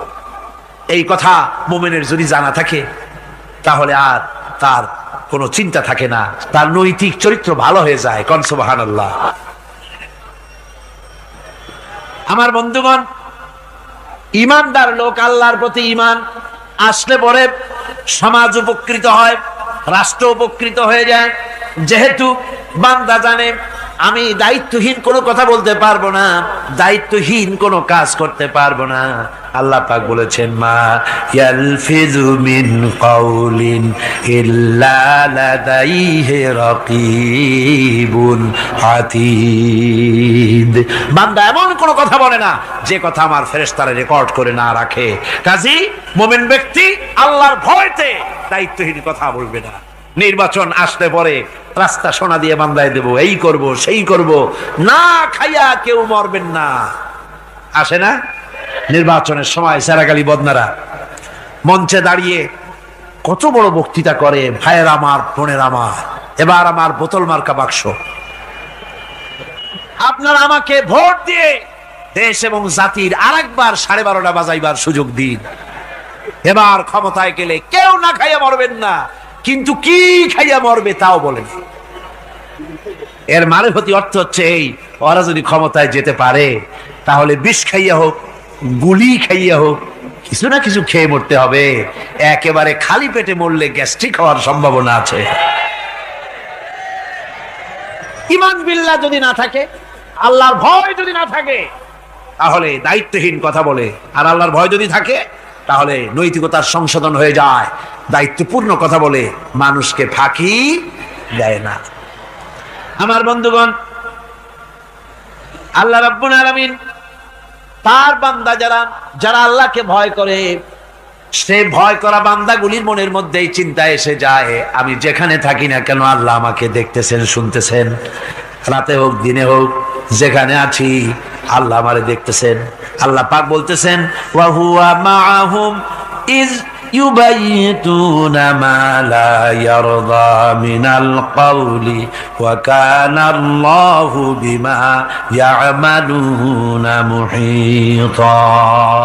আল্লাহ পাক বলেন আমি তো আমার বান্দার নিকটে তখনও থাকি যখন সে গোপনে গোপনে রাতের বেলায় আমার মর্জির খেলাফ পরামর্শ করে। আমার মর্জির খেলাফ পরামর্শ করতেছে রাত্রে, আমি তো তখনও কাছে থাকি, ওটা আমি শুনি। ঈমান যদি আসে তাহলে এই সব কাজ থেকে সে বিরত থাকে। সে যদি কম হয় সেখানেও আল্লাহ, বেশিও যদি হয় সেখানেও আল্লাহ। এমন কোন জায়গা আছে নাকি চিটাগংয়ে যেখানে আপনি একটা আকাম করবেন আর আল্লাহ টের পাবে না? কোন আছে নাকি? আচ্ছা চট্টগ্রামে না থাকুক, বাংলাদেশের কোন জায়গা আছে নাকি? পার্বত্য চট্টগ্রামে যত পাহাড় আছে, উঁচু নিচে জায়গা আছে, ওই জায়গায় বোধহয় আছে নাকি? সারা পৃথিবীতে আছে কোথাও? আল্লাহকে ফাঁকি দেওয়ার জায়গা কোথাও? সব স্পষ্ট। আল্লাহ কি ঘুমায় নাকি? ঘুমায়? তার কাছে দিনও যা রাতও তাই, সমানে তিনি দেখতে পান, শুনতে পান, সবকিছু দেখতে পান, সবকিছু শুনতে পান। তাকে ফাঁকি দেওয়ার কোনো উপায় না। এই জন্য ৬ষ্ঠ নম্বরের উপকার যেটা হয় সেটা হলো সমাজ উপকৃত হয় ওই মানুষ দিয়ে যার মধ্যে ঈমান আছে। হযরত ওমর রাদিয়াল্লাহু তাআলা আনহু রাতের আধারে শেষ রাত্রে ঘুরতেছিলেন, দেখেন এক বাড়িতে কথা হচ্ছে, কথাবার্তার আওয়াজ পাওয়া যায়। মনে করলেন কোনো অসুখ বিসুখ নাকি? ঘরে গিয়ে কান পাচ্ছেন দেওয়ালের সাথে, শুনতে পাচ্ছেন ভিতরে বুড়ি মা তার মেয়েকে বলছে এই মেয়ে ওঠ, উটের দুধ দোয়াই নিয়ে আসছি, এর মধ্যে পানি মিশা, তারপর সকালে বাজারে নিয়ে যা। মেয়ে বলছে মা এই কামটা আমি পারবো না। কেন পারবি না? হযরত ওমর ফরমান জারি করেছেন, দুধে পানি মিশাতে নিষেধ করেছে, কাজে এই কাজটা আমি পারবো না। আরে বেটি, আমিরুল মুমিনিন দেখ এখন কোথায় যায়, ঘুমায় আছে, সে কি দেখতেছে নাকি যে পানি মিশাই না কি মিশাই? মেয়ে বলতেছে মা আমিরুল মুমিনিনকে ফাঁকি দেওয়া যেতে পারে, তার পুলিশ বাহিনীকে ফাঁকি দেওয়া যেতে পারে, কিন্তু আল্লাহ রাব্বুল আলামিনের চোখকে ফাঁকি দেওয়া যাবে না। হযরত ওমর এই কথা শুনে বাড়ি চলে গেলেন আর নিজের ছেলেকে ডেকে বললেন ছেলে আমার, অমুক জায়গায় একটা বাড়ি আছে, সেখানে একটা যুবতী মেয়ে আছে, ওই মেয়েটার বিয়ে হয়েছে কিনা শোনো, যদি বিবাহ না হয়ে থাকে তুমি তোমার নিজের বিয়ের প্রস্তাব দাও। আমিরুল মুমিনিন এই মেয়েটা সুন্দরী কেমন, স্বাস্থ্য কেমন কিছুই দেখলেন না, দেখলেন তাকওয়া। কি দেখলেন? আল্লাহর ভয়। আল্লাহর ভয় যখন একটা জাতির মধ্যে আসে পুলিশ লাগে না, পুলিশের কাজ কমে যায়। ৬০,০০০ সৈন্য তাদের অশ্ব নিয়ে, তাদের উষ্ট্র নিয়ে, তাদের মালপত্র নিয়ে, জিহাদের সামান নিয়ে শ্রাবণের খরস্রোতা নদী, উত্তাল তরঙ্গমালায় ভরা নদীর উপর থেকে এই সাহাবীরা পাড়ি দিয়ে ওপার চলে গেলেন। ওপার যাওয়ার পরে হযরতে সাদ বলছেন তোমাদের কেউ কি হারায় গেছে নাকি? সবাই এদিক ওদিক তাকায়, খোঁজ করে বলল মানুষ তো দূরের কথা, একটা উট আর ঘোড়াও একটাও হারায় যায় নাই। একজন বলল আমার একটা পেয়ালা, যে পেয়ালা আমি পানি পান করতাম, সেই পেয়ালাটা তুফানে ছিটকে কোথায় চলে গেছে, ওইটা হারায় গেছে। হযরতে সাদ বলেন মুজাহিদের কোন জিনিস দরিয়া নিতে পারে না, অবশ্যই তা ফেরত আসবে। এই কথা তিনি বলতেছিলেন, হঠাৎ করে দরিয়ার কিনারে একটা আওয়াজ হলো, দেখা গেল তুফানের ভিতরে সেই হারানো বাটিটা তাদের মধ্যে বেরিয়ে এসেছে। আল্লাহু আকবার! মুজাহিদদেরকে সাহায্য করেন স্বয়ং আল্লাহ রাব্বুল আলামিন। আফ্রিকার জঙ্গলের কাছে ভিন্ন ইতিহাস, জঙ্গলের কাছেই মুসলমানদেরকে থাকতে দেওয়া হয়েছিল। মনে করা হয়েছিল জঙ্গলের সমস্ত হিংস্র প্রাণীরা এই মুসলমানদের শেষ করে দেবে, যুদ্ধ করা লাগবে না। হযরতে সাদ সে অবস্থা বুঝতে পারলেন, তিনি একটা মঞ্চ তৈরি করলেন। সেই মঞ্চের উপরে দাঁড়ায়া জঙ্গলের প্রাণীদের দিকে লক্ষ্য করে তিনি নোটিশ জারি করে দিলেন, বললেন ইয়া আইয়াতুহাল হাশারাতু ওয়াস-সিবাউ নাহনু আসহাবু রাসূলুল্লাহ সাল্লাল্লাহু আলাইহি ওয়াসাল্লাম। হে জঙ্গলের হিংস্র প্রাণীরা, আমরা আল্লাহ রাসূলের সাহাবী, ফাইন্না নাজিলুনা ফামান ওয়াজাদনা বাদাহু কাতালনাহু। আমরা রাসূলের সাহাবী, এইখানে আল্লাহর দ্বীনকে কায়েম করার জন্য আমরা এসেছি, আল্লাহর কলেমার আওয়াজ নিয়ে আমরা এখানে রাত কাটাবো। সুতরাং এই জঙ্গলের ভিতরে হিংস্র প্রাণী যত আছো সব আমাদের এই জায়গা ছেড়ে অন্যত্র চলে যাও। আফ্রিকার জঙ্গলি মানুষেরা চিন্তা করলো, মানুষের কথা কি জঙ্গলি প্রাণীতে শোনে নাকি, পাগলে কয় কি? তারা তাকায় তাকায় দেখলো হযরতে সাদের এই ঘোষণার পরে বাঘের কাতারে বাঘ, সিংহের কাতারে সিংহ, সাপের কাতারে সাপ, যার যার ডিম আর বাচ্চাগুলি মুখে কামড়ায়া সাহাবীদের এলাকা ছেড়ে দিয়ে তারা অন্যত্র চলে গেল। আমার মুসলমান ভাইরা, এই ছিল মুসলমানদের ইতিহাস। দিন প্রতিষ্ঠা করার কাজে মুসলমান এগোলে আল্লাহই মদত করেন। কে মদত করেন?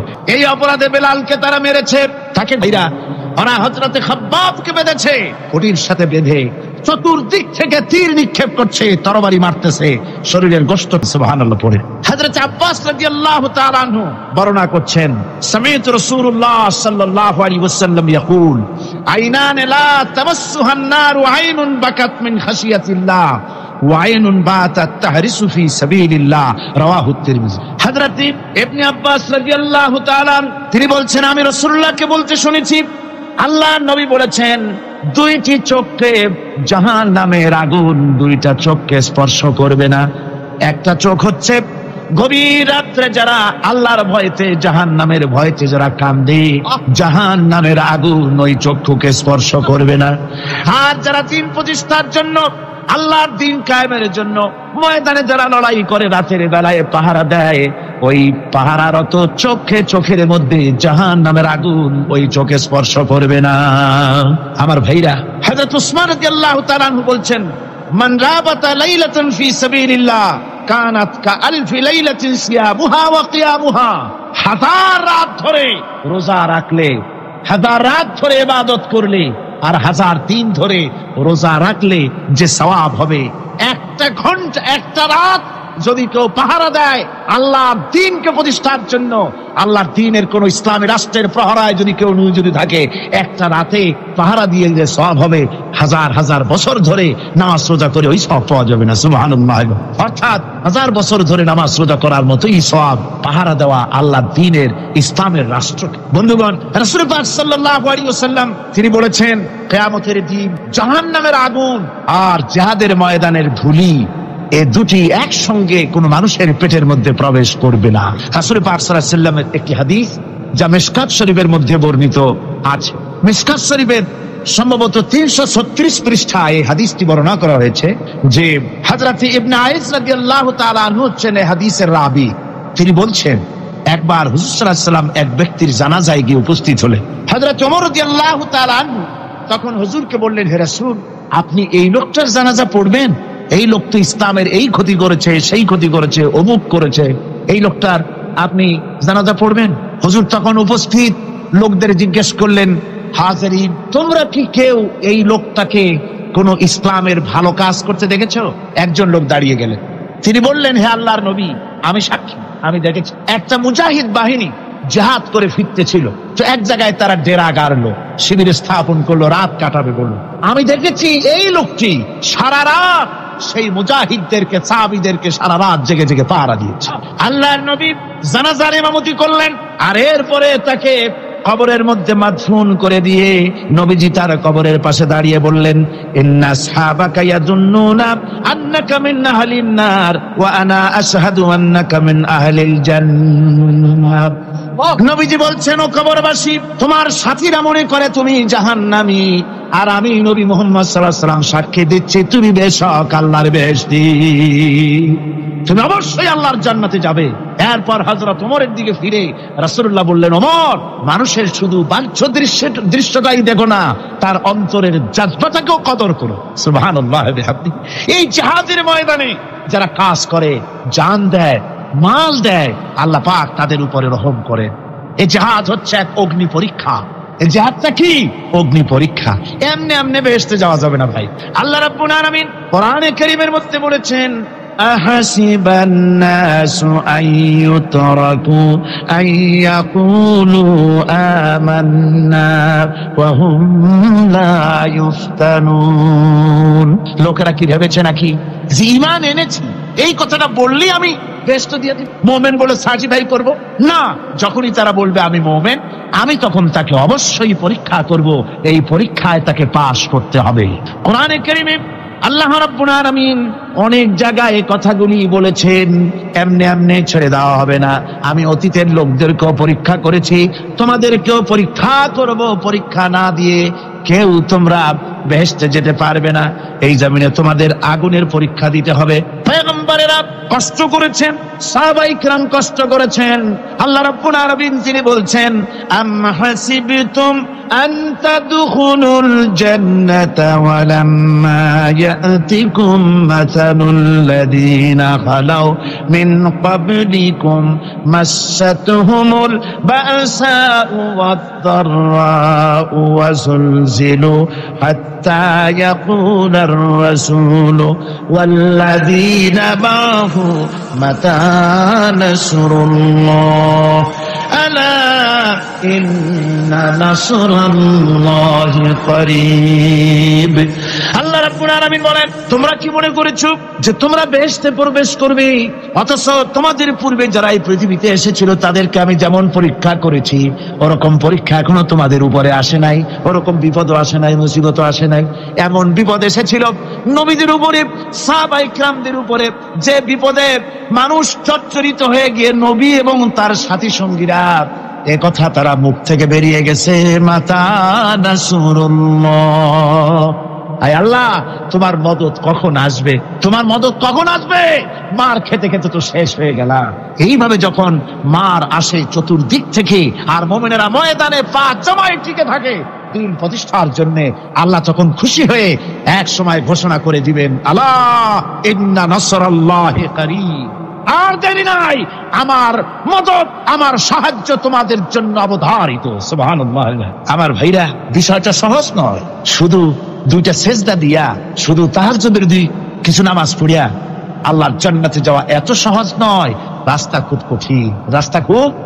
ইয়ে শাহাদাত গাহে উলফত মে কদম রাখনা, ইয়ে শাহাদাত গাহে उल्फत में कदम रखना, लोग समझते हैं आसान है मुसलमान होना। এটা হলো শাহাদাতের উত্তপ্ত ময়দানে পা রাখা। লোকেরা মনে করে ইসলাম গ্রহণ করা, মুসলমান হওয়া বুঝি বড় সহজ ব্যাপার। এত সহজ না। আমরা হানফি মাসলাকের লোক, ইমাম আবু হানিফার মাসলাক অনুযায়ী চলি। আমরা মনে করি বেহেশতে এমনি যাব, কিন্তু আমাদের ইমাম সাহেব কি করছেন ওই ইতিহাস আমাদের জানানো। খাজা বাবার মহব্বতে অস্থির। রজব মাস আসলে পরে বড় বড় ডেক্সি চড়ায়, সেই ডেক্সির উপরে লাল শালু বিছায়, তারপরে টাকা পয়সা রোজগার বহুত করে। আসলে তো খাজা না, আসলে হচ্ছে ইয়া খাজা কুস্তু আজা, পেট তো ভরে যায়। পেট ভরার জন্য পয়সা করে ইনকাম করা। খাজার লা ইলাহা ইল্লাল্লাহ এই চিশতিয়া তরিকার জিকির গ্রহণ করা হয়েছে, কিন্তু চিশতিয়া তরিকা যে আরেকটা আছে, কারাগার পর্বতে পৃথিবীরাজের সঙ্গে লড়াই করা, সেইটার কাছে নেই আমরা, সেটা নেই। ইমাম আবু হানিফা শুধু মাসলাই বলেন নাই, দিন প্রতিষ্ঠার জন্য রক্ত দিয়েছে, ঠিক কিনা? 8 বছর, 8টি বছর পর্যন্ত কারারুদ্ধ ছিলেন। তাকে জিজ্ঞেস করা হয়েছে, ইমাম সাহেব জেলের মধ্যে তো আছেন, কষ্ট হয়? ইমাম সাহেব বলেছেন, না কষ্ট হয় না, তবে মাঝে মাঝে একটু কষ্ট হয় মনে। 2-4 মাস পর পর আমার বুড়ি মাকে এনে হাজির করা হয় জেলখানার মধ্যে, আর আমার মায়ের সামনে আমাকে পেটানো হয়, যেন মা আমাকে বলে যে এদের সাথে একমত হয়ে যা, সেই জন্য পেটানো হয়। তা আমার মা আমার মায়ের দেখে, আর মায়ের চোখ থেকে পানি পড়তে থাকে, তখন আমার মনে বড় কষ্ট লাগে। তবে আলহামদুলিল্লাহ মা আমার এমন, আমার মার দেখেন আর হজম করেন। সর্বশেষ যে ব্যক্তি জাহান্নাম থেকে মুক্তি লাভ করবে তাকে আল্লাহ পাক বলবেন, ফেরেশতাদেরকে বলবেন, ও আমার ফেরেশতারা, আমার এই বান্দাকে জান্নাত এবং জাহান্নামের মাঝখানে রেখে দাও। জান্নাত এবং জাহান্নামের মাঝখানে লোকটি যখন থাকার জায়গা পাবে, সে জান্নাতের দিকে তাকায়া দেখবে আর কাঁদতে থাকবে। আল্লাহ পাক জিজ্ঞেস করবেন, বান্দারে, যুগের পর যুগ ধরে জাহান্নামে কেঁদেছ, আমি রব্বুল আলামিন জাহান্নাম মাফ করে দিয়া জান্নাত জাহান্নামের মাঝখানে রেখে দিয়েছি, আযাব থেকে তো বেঁচে গেছো, এখন কান্দো কেন? লোকটি বলবে, রব্বুল আলামিন কান্দি এই কারণে, জাহান্নাম থেকে মাফ করেছো, তোমার শুকরিয়া আদায় করি। জান্নাত তো আমার কপালে নাই, কিসমতে নাই, কিন্তু জান্নাত আমি এখান থেকে দেখতে পাচ্ছি, জান্নাতের সুঘ্রাণ আমার নাকে আসতেছে, কপালে নাই যাওয়ার। আমি কাঁদি এই জন্য, তুমি যদি মেহেরবানি করে আমাকে জান্নাতের দরজার কাছে একটু দাঁড় করায় দিতা, প্রাণ ভরে তোমার জান্নাতের দৃশ্যটা একটু দেখতা। আল্লাহ পাক তার আরজি পূরণ করবেন, বলবেন যাও, ফেরেশতাদের বলবেন এর জান্নাতের দরজার কাছে দাঁড় করায় দাও। জান্নাতের দরজার কাছে দাঁড়িয়ে লোকটি আবার কান্না শুরু করবে। আল্লাহ পাক প্রশ্ন করবেন, এবার কান্দো কেন? লোকটি বলবে, রব্বুল আলামিন, কান্দি এই কারণে, জান্নাতের এই দরজায় দাঁড়াইয়া জান্নাতের অফুরন্ত নেয়ামত কিছুই ভালো করে দেখা যায় না, শুধু অল্প জায়গা দেখি। যদি তুমি আমারে দয়া করে জান্নাতের মাঝখানে দাঁড় করায় দিতা, চতুর্দিকে তাকায়া তাকায়া দেখা কলিজারে ঠান্ডা বানাইতাম। তবে আমি ওয়াদা করি, জান্নাতের কোনো নাজ নেয়ামত, কোনো ফল আমি খাবো না, ধরবো না, সইব না। একটুখানি মেহেরবানি করে মাঝখানে দাঁড় করাইয়া দাও, জান্নারে ঠান্ডা করি। আল্লাহ রব্বুল আলামিন ফেরেশতাদের বলবেন, আমার এই বান্দারে জান্নাতের মাঝখানে দাঁড় করাইয়া দে। আল্লাহর নবী বলেন, জান্নাতের মাঝখানে দাঁড়িয়ে লোকটি আগের চাইতে আরো জোরে চিৎকার মেরে কাঁদতে থাকবে। আল্লাহ পাক বলবেন, বান্দারে কি হলো তোর? দরজার কাছে আসতে চাইছিলে, আইনা দিলাম। আবার এবার মাঝখানে আসতে চাইছো, তাও এনে দিয়েছি। আবার কান্দো কেন? লোকটি বলবে, রব্বুল আলামিন, এবার কান্দি এই জন্যে, তুমি যখন দয়া করে একটিবার জান্নাতের মাঝখানে এনে আমাকে দাঁড় করায় দিয়েছ, তুমি রহমান রহিম গফুরুর রহিম, এই জান্নাত থেকে আবার আর বাইর করে দিও না। আল্লাহ রাব্বুল আলামিন বলবেন, ও আমার বান্দারে, আমার এই জান্নাত তোর খুব পছন্দ হয়েছে নাকি? লোকটি বলবে, রব্বুল আলামিন, কলিজা ঠান্ডা হয়ে গেছে, ভাবতেও পারি না এই জান্নাত এত সুন্দর। আল্লাহ পাক বলবেন, বান্দারে, এরকম একটি নয়, দুইটা নয়, তোর জন্য আমি 10টা জান্নাত এইরকম রিজার্ভ করে রাখছি। সুবহানাল্লাহ। আল্লাহ পাককে ভয় করে পৃথিবীর সমস্ত পাপ থেকে যারা নিজেকে রক্ষা করবে, আল্লাহ তাদের জন্য এই জান্নাত রেখে দিয়েছেন। সুবহানাল্লাহ। সেই জান্নাতের রিসিপশন আপনারা আন্দাজ করতে পারবেন না। রিসিপশন কারে কয়? কি এর প্রধানমন্ত্রী আর প্রেসিডেন্ট, 4টা-5টা পুলিশ আর আর্মি এসে একটা ফট করে সেলুট মারলো, বাস শেষ হয়ে গেল, এরকম না। জান্নাতীদেরকে রিসিপশন দেওয়া হবে। জান্নাতীরা যখন আল্লাহর হুকুমে জান্নাতের দিকে যেতে লাগবে, আর যখন জান্নাতের কাছে চলে যাবে, আল্লাহ রাব্বুল আলামিন শোনায় দিচ্ছেন, হাত্তা ইযা জাউহা ফুতিহাত আবওয়াবুহা ওয়া ক্বালা লাহুম খাযানাতুহা সালামুন আলাইকুম তিবতুম ফাদখুলুহা খালিদিন। সুবহানাল্লাহ।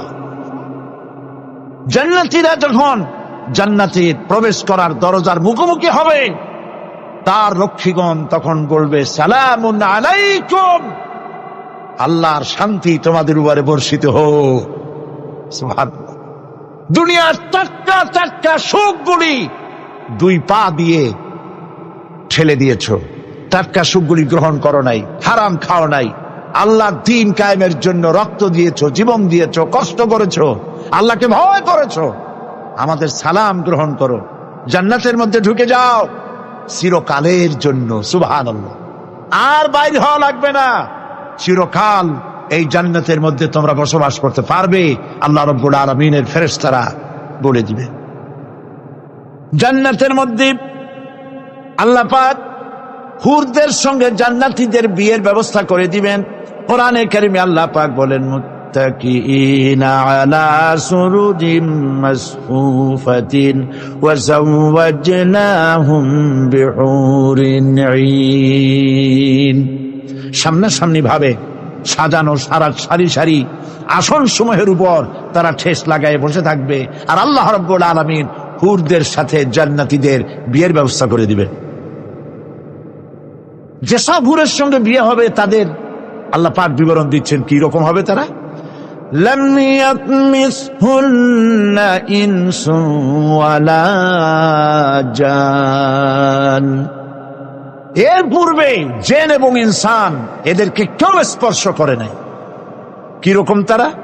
কাআন্নাহুন্নাল ইয়াকুতু ওয়াল মারজান, যেমন ঝিনুকের ভিতরে মণিমুক্তা থাকে, এইভাবে আল্লাহ পাক তাদেরকে পবিত্র করে রেখে দিয়েছেন। আমার প্রিয় ভাইরা, আল্লাহ রাব্বুল আলামিন কোরআনে কারীমের ভিতরে বলেছেন, ফাবিআইয়ি আলা'i রাব্বিকুমা তুকাযযিবান। জান্নাত দান করে আল্লাহ পাক এবার জান্নাতীদেরকে সম্বোধন করে বলবেন, ইয়া ইবাদি লা খাউফুন আলাইকুমুল ইয়াওমা ওয়ালা আনতুম তাহজানুন। হে আমার বান্দারা, লা খাউফুন আলাইকুমুল ইয়াওম, আজ আর কোনো ভয় নাই। সুবহানাল্লাহ, সুবহানাল্লাহ। আজ আর কোনো ভয় নাই, কোনো চিন্তাও নাই, আরামে এই জান্নাতের মধ্যে বসবাস করো। এরপরে আল্লাহ পাক জিজ্ঞেস করবেন, ও আমার জান্নাতীরা, আমি যেসব ওয়াদা করছিলাম আমার ওয়াদা মোতাবেক সমস্ত নিয়ামত পেয়েছো? তারা বলবে, হ্যাঁ পেয়েছি, সব নিয়ামত আপনার ওয়াদা মোতাবেক সব পেয়েছি। আল্লাহ রাব্বুল আলামিন বলবেন, সব পাও নাই, ওয়ালাদাইনা মাজিদ, আমার কাছে আরো বেশি আছে। সুবহানাল্লাহ, আমার কাছে আরো বেশি আছে। জান্নাতীরা বুঝবে না সে আরো বেশিটা কি, এর থেকে আর বেশি কি।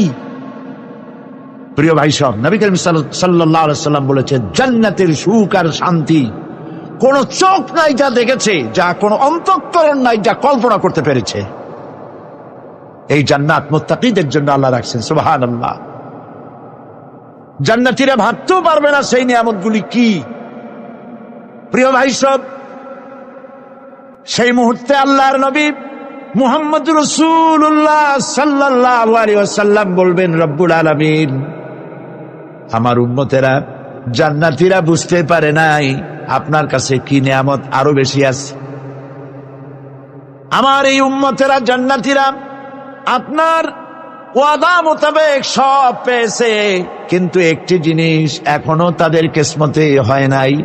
সেই জিনিসটা হলো, যারা তার রবকে না দেখে শুধু কোরআন আর হাদিসের কথা শুনে আরবের ঘুম হারাম করে তাহাজ্জুদের নামাজ আদায় করেছিল, চোখের পানি ফেলেছিল, যারা জান্নাত দেখে নাই, জাহান্নাম দেখে নাই, আপনাকে ভয় করে যারা জীবন পরিচালনা করেছিল, যারা আপনাকে দেখে নাই, না দেখে শুধু কোরআন হাদিস বিশ্বাস করে যারা অকাতরে নিজেদের জীবন বিলায় দিয়েছিল, এই জান্নাতীরা এখন পর্যন্ত তার রবকে দেখতে পারে নাই।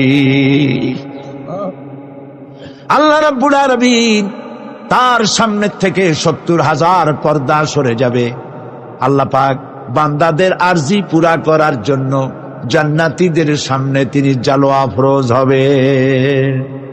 কোরআন শরীফের ভিতরে আল্লাহ পাক বলে, জান্নাতীরা তারা আল্লাহর দিকে, জান্নাতীরা তার রবের দিকে তাকিয়ে থাকবে, আর রব তার বান্দাদের দিকে তাকায়া থাকবে। প্রাণ ভরে জান্নাতীরা রবকে দেখবে। সুবহানাল্লাহ, আল্লাহ পাককে দেখবে।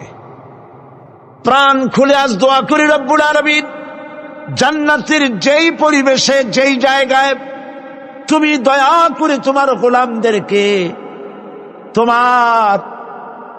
তুমি নিজেই দর্শন দিবে, দেখা দিবে। মনিব, ও আমাদের রব, আজ এই বিশাল জনসমুদ্র নিয়ে তোমার দরবারে আবেগ ভরা কণ্ঠে বলি, যেই অনুষ্ঠানটি তুমি এমন মুবারক অনুষ্ঠান করবে যেখানে তুমি জান্নাতীদেরকে দেখা দিবে, ওই জান্নাতের কোনো একটি, ওই অনুষ্ঠানের কোনো একটি কোনায় কানায় আমাদেরকেও দাঁড় করাইয়া দেখান তো।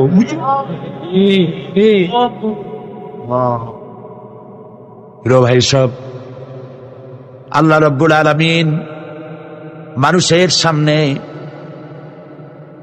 এত সব নিয়ামত রেখেছেন, এই জান্নাত দান করবেন। এরপরে আল্লাহ রাব্বুল আলামিন কোরআনে কারীমের মধ্যে বলেছেন, রব্বিস সামাওয়াতি ওয়াল আরদি ওয়া মা বাইনাহুমার রাহমানি লা ইয়ামলিকুনা মিনহু খিতাবা। এসব পুরস্কার রয়েছে তোমাদের সেই রবের পক্ষ থেকে যিনি আকাশ আর জমিনের মালিক। সুবহানাল্লাহ বলবেন না? যার সামনে কথা বলার ক্ষমতা কারো হবে না। এটি একটি মারাত্মক কথা। কিয়ামতের দিন আল্লাহর দরবারে কেউ কথা বলতে পারবে না আল্লাহর নির্দেশ ছাড়া। একটি আকীদা পরিষ্কার করে নিয়ে যান আপনাদের। সে আকীদাটা এভাবে পরিষ্কার করুন, কোন পীর সাহেব, কোন খাজা বাবা, কোন মাওলানা, কোন মুহাদ্দিস, কোন বুজুর্গ আপনাকে সুপারিশ করতে পারবে না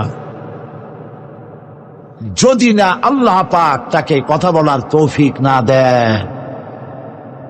মনে থাকবে এটা। আয়াতুল কুরসির ভিতরে আমরা পড়ি, মান যাল্লাযী ইয়াশফাউ ইনদাহু ইল্লা বিইজনিহি। আল্লাহ পাক বলেছেন কিয়ামতের দিন আল্লাহর দরবারে কার সাহস আছে কথা বলতে পারে? মান যাল্লাযী ইয়াশফাউ ইনদাহু ইল্লা বিইজনিহি। আল্লাহর অর্ডার ছাড়া, হুকুম ছাড়া আল্লাহর সামনে কথা বলার সেদিন কেউ থাকবে না। সুবহানাল্লাহ। কেউ কথা বলতে পারবে না। সুপারিশ করতে হবে আল্লাহ যারে বলেন তুমি করো, অমুকের জন্য করো, সেই ব্যক্তি শুধু তার জন্যই করতে পারবে, আর কেউ কথা বলতে পারবে না। সেই কঠিন হাসরের ময়দান, যেদিন শুধুমাত্র আল্লাহ পাক কথা বলবেন, আর যারে বলতে বলবেন সেই কেবলমাত্র বলতে পারবে। সুপারিশ এটি আল্লাহ পাক কিয়ামতে পারমিশন দিলে বলা যাবে। হযরত ইব্রাহিম আলাইহিস সালাম কিয়ামতের দিন তার নিজের পিতা সম্পর্কে সুপারিশ করবেন। রব্বুল আলামিন, আমার আব্বার জন্য সুপারিশ করতেছি, মেহেরবানি করে জাহান্নাম থেকে তারে আপনি রক্ষা করুন। আল্লাহ রব্বুল আলামিন বলবেন, ইব্রাহিম তোমার সুপারিশ মঞ্জুর হবে না। প্রিয় ভাই সব, একটু মাথা খাটান, চিন্তা করেন। উলুল আযম পয়গম্বর, জাতির পিতা। কে জাতির পিতা? চিল্লায় বলুন, কলিজা সাফ করে ফেলুন। মুসলমানদের জাতির পিতা হাবিজাবি কেউ হতে পারে না। মিল্লাতা আবিকুম ইব্রাহিম। ইব্রাহিম আলাইহিস সালাম এই মিল্লাতের পিতা। সুবহানাল্লাহ। হযরত ইব্রাহিম আলাইহিস সালাম কিয়ামতের দিন বলবেন, আল্লাহ আমার আব্বার জন্য সুপারিশ করছি। আল্লাহ পাক বলবেন মঞ্জুর হবে না।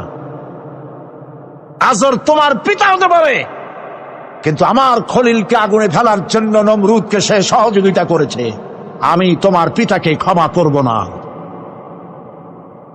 নবী করিম সাল্লাল্লাহু আলাইহি সাল্লামকে সাহাবায়ে কেরাম জিজ্ঞেস করেছেন, হে রাসূল, আপনার আব্বা এবং আম্মার অবস্থা কি হবে? নবী করিম সাল্লাল্লাহু আলাইহি সাল্লাম কেঁদে ফেলেছেন, সব বলেছেন, আমি তাদের কোনো উপকারে আসব না। আল্লাহু আকবার। আপনি মনে করছেন নাকি যে ইয়া নবী সালাম আলাইকা বলি অমনি নবী সুপারিশ পাবেন? এত সহজ। কতগুলা রসগোল্লা খাইলেন আর বড় একটা মিছিল করলেন আর অমনি চলে যাবেন? পৃথিবীর সব মানুষ, সাহাবায়ে কেরাম বাদ দেন, পৃথিবীর সমস্ত মানুষ একত্রিত হয়ে আবু তালেব রাসূলুল্লাহকে যে ভালোবেসেছেন, ওর 1000 ভাগের 1 ভাগও সারা দুনিয়ার মানুষ রাসূলুল্লাহকেই ভালোবাসতে পারবে? পারবে? নিজের ছেলে আলীকে, আলী রাদিয়াল্লাহু তাআলা আনহুকে আলাদায় বিছানায় শোয়াইয়া, ছোট্ট মানুষ হযরত আলী আলাদা জায়গায় রাখিয়া, মুহাম্মদুর রাসূলুল্লাহ সাল্লাল্লাহু আলাইহি ওয়াসাল্লাম এতিম মানুষ, তারে কলিজার সাথে বুকের মধ্যে আশ্রয় দিয়ে আগলে রেখেছেন বুক পরে। সেই আবু তালেব মৃত্যুর সময় নবী করিম সাল্লাল্লাহু আলাইহি ওয়াসাল্লাম বলেছিলেন, চাচা একটি বার আমার কানে তাওহীদের কালেমা শুনায় দেন। আবু তালেব, তার কিসমতে ছিল না কালেমা, মরে যাওয়ার পর একজন সাহাবী বলেছিলেন, ইয়া রাসূলুল্লাহ, মৃত্যুর সময় আবু তালেবের মুখ আমি নড়তে দেখেছি, তিনি কালেমা পড়েছেন সম্ভবত। রাসূলুল্লাহ সাফ বলেছেন, আমি শুনি নাই। এত ভালোবাসার পরও হাদিস শরীফে এসেছে আবু তালেব জাহান্নামে যাবে। কোথায় যাবে? জাহান্নামে। সবচাইতে কম আযাব হবে কার? আবু তালেবের। কম আযাবটা কি? হাদিস শরীফে এসেছে কম আযাব হলো জাহান্নামের আগুন দিয়ে এক জোড়া জুতা তৈরি করে আবু তালেবের পায়ে পরিয়ে দেওয়া হবে। সেই জাহান্নামের আগুনের তৈরি করা জুতার তাপে আবু তালেবের মাথার ঘিলুগুলো টকবক করে বউ পড়তে লাগবে। এত ভালোবেসে যদি কিয়ামতে উপায় না হয়, আপনি ইয়া নবী সালাম আলাইকা, ইয়া রাসূল সালাম আলাইকা, আর কতগুলো জিলাপি খাইলেন, বড় একটা মিছিল করলেন। প্রিয় ভাই সব, এইসব বিদআত ছাড়ুন, এগুলি সুস্পষ্ট বিদআত। রাসূলুল্লাহকে ভালোবাসবেন, সাহাবীরা যেভাবে ভালোবেসেছেন ওইভাবে ভালোবাসবেন। আল্লাহ রাব্বুল আলামিন বলেন, যালিকাল ইয়াউমুল হক ফামান শাআ আত্তাখাযা ইলা রাব্বিহি মাআবা। এই দিনটি অবশ্যই আসবে, সেদিনটি নিশ্চিতভাবে আসবে। আর এখন যার ইচ্ছা সে তার রবের দিকে অগ্রসর হোক। ইন্না আনজারনাকুম আযাবান করিবান ইয়াওমা ইয়ানজুরুল মার'উ মা কদ্দামাত ইয়াদাহু ওয়া ইয়াকুলুল কাফিরু ইয়া লাইতানি কুনতু তুরাবা। ইন্না আনজারনাকুম আযাবান করিবা, খুব নিকটবর্তী একটি আযাব সম্পর্কে আমি তোমাদেরকে সতর্ক করে দিলাম। কে বলতেছেন? আল্লাহ পাক।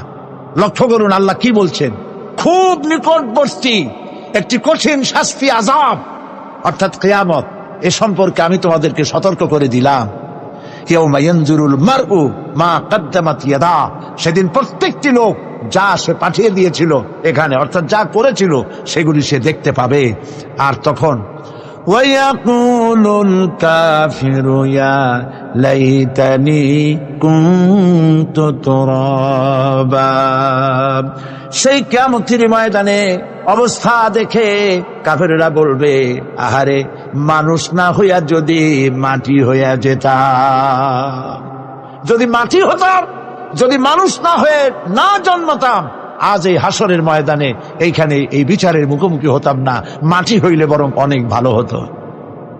এই পৃথিবীতে আমরা এসেছি, চলে যাব, যাওয়ার আগে এই কোরআন একটি বিশাল জনগোষ্ঠী এমন বানাতে চেয়েছে যে জনগোষ্ঠী এই কোরআন দিয়ে একটি বিশাল সমাজ গড়বে, রাষ্ট্র গড়বে, এমন রাষ্ট্র গড়বে যেই রাষ্ট্রে দুঃখ থাকবে না, অশান্তি থাকবে না, যেখানে সুখ থাকবে, সমৃদ্ধি থাকবে, আর কিয়ামতের দিন আল্লাহর জান্নাতে তারা চলে যাবে।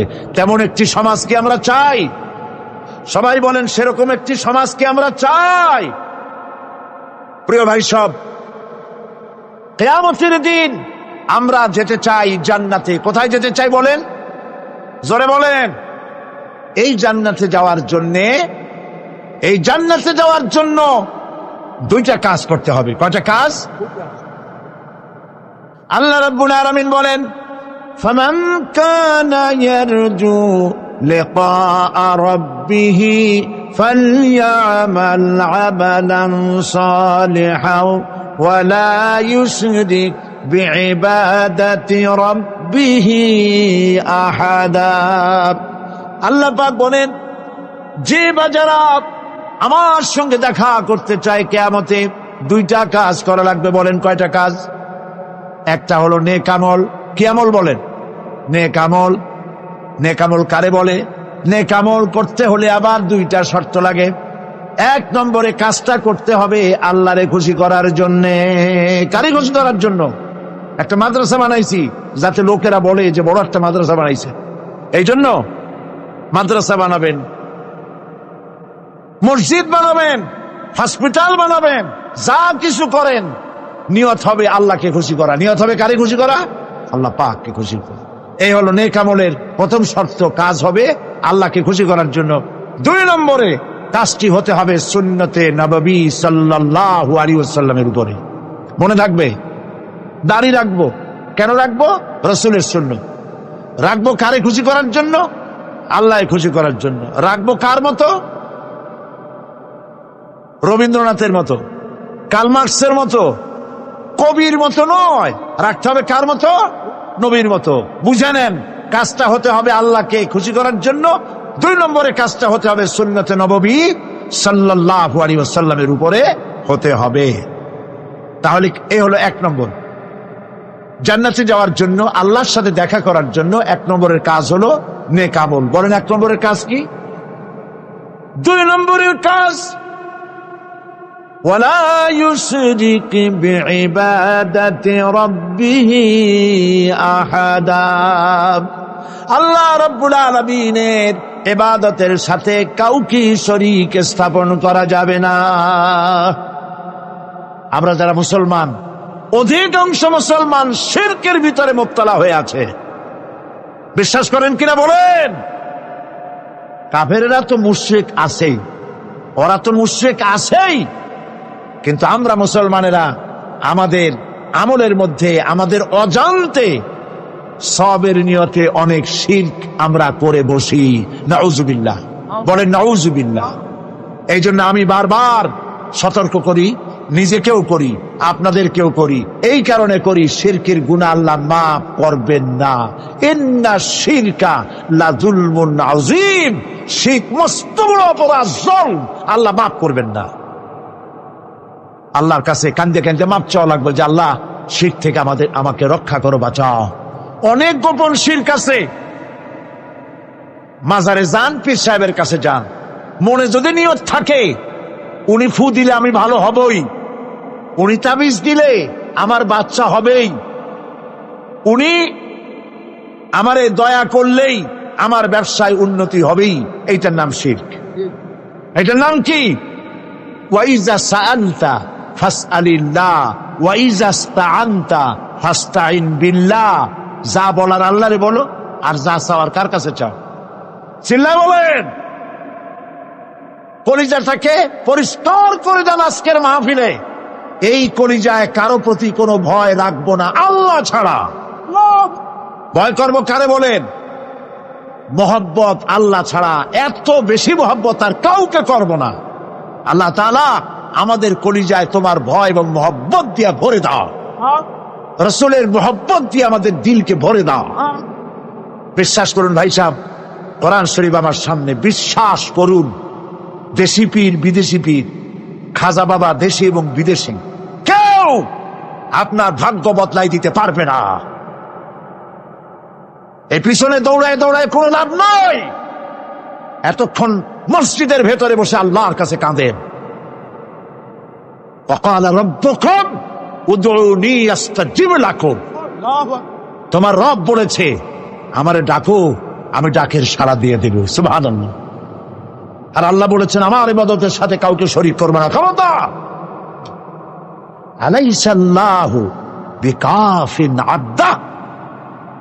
আল্লাহ প্রশ্ন করছেন, আলাইসাল্লাহু বিকাফিন আবদা, আমি কি আমার বান্দার জন্য যথেষ্ট নই?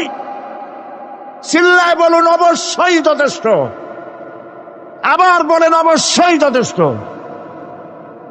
কলিজা সাফ করে ফেলেন। সম্রাট শাহজাহান, দিল্লির সম্রাট, হাবিজাবি সম্রাট না, দিল্লির সম্রাট, এখন কোথায়? কবরের মধ্যে। কবি বলতেছেন, শাহনে জাহাं को जिन्हें फक्र से देते थे बाज, शाहने जहां को जिन्हें फक्र से देते थे बाज, वाज कब्र में है सूरह अलहम्दु की मोहताज। সারা ভারতবর্ষ যারা ট্যাক্স দিয়ে নিজেকে সৌভাগ্যবান বলে মনে করত, সে আজ কবরের মধ্যে ভিক্ষুকের মতো সূরা আলহামদুর মতো একটি সূরার মুহতাজ হয়ে ভিক্ষুকের মতো শুয়ে আছে। সম্রাট শাহজাহান মসজিদে বসে আছে, এক ফকির ঘুরতেছে। লোকেরা কয়, ছোটবেলা থেকেই তোমার খয়রাত করতে দেখলাম, ভিক্ষা কি জীবনেও যাবে না তোমার?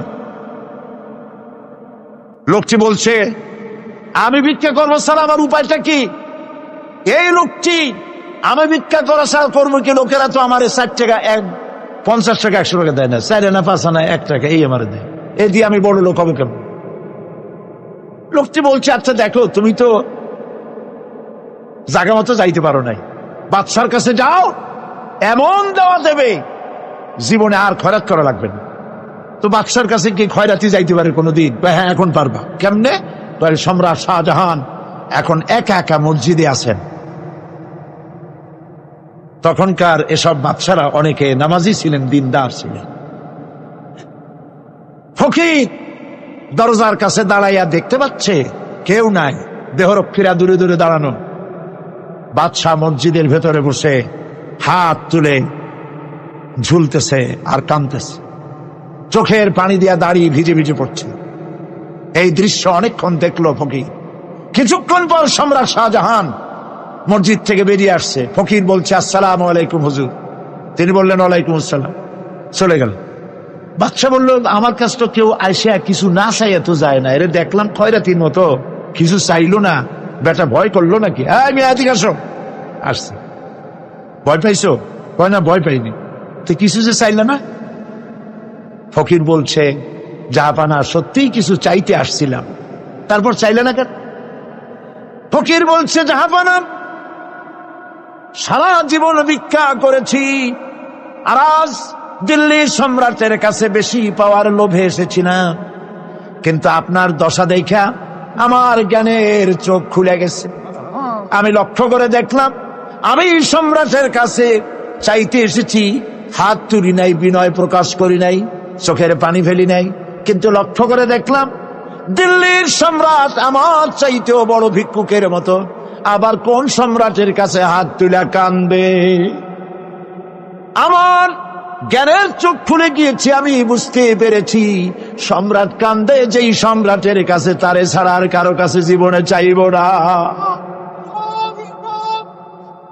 এই কথাই সূরা ফাতিহায় প্রত্যেক দিন পড়ি, বুঝি না কি পড়ি। ইয়াকা না'বুদু ওয়া ইয়াকা নাস্তাঈন। আয় আল্লাহ, একমাত্র তোমার গোলামি করি আর তোমার কাছে সাহায্য চাই, তুমি ছাড়া কারো কাছে সাহায্য চাই না। কলিজা সাফ করুন। কোন মরা পীর, কোন জিন্দা পীর আপনার মনের আশা পুরা করতে পারবে না, পারবে না, পারবে না। ওয়াসি সেদিন শপথ নিয়েছিলেন, রব্বুল আলামিন, আমি জাহালাতের কারণে যেই বল্লম দিয়ে ইসলামের একজন শ্রেষ্ঠ সন্তানকে আমি শহীদ করে ফেলেছিলাম, আমি বুঝতে পারি নাই, ওই বল্লমটা আমি হেফাজতে রেখে দিয়েছি। তুমি আমার এই দোয়া মঞ্জুর করো, আমি যেন এই বল্লম দিয়ে এই পৃথিবীর নিকৃষ্ট ইসলামের কোন দুশ্মনকে যেন আমি শেষ করে দিতে পারি। আল্লাহ পাক দোয়া তার মঞ্জুর করে নিলেন। মুসাইলামা কাযযাবের বিরুদ্ধে হযরত আবু বকর সিদ্দিক রাদিয়াল্লাহু তাআলা আনহু যে বাহিনী পাঠালেন, হযরত ওয়াসি সেই বাহিনীর মধ্যে ছিলেন। আর তিনি সেই বল্লমটা দিয়া, যে বল্লম দিয়ে তিনি হযরত হামজাকে শহীদ করেছিলেন, সেই বল্লমটা দিয়েই ইসলামের নিকৃষ্ট শত্রু মুসাইলামা কাযযাবকে দুনিয়া থেকে তিনি বিদায় করে দিলেন।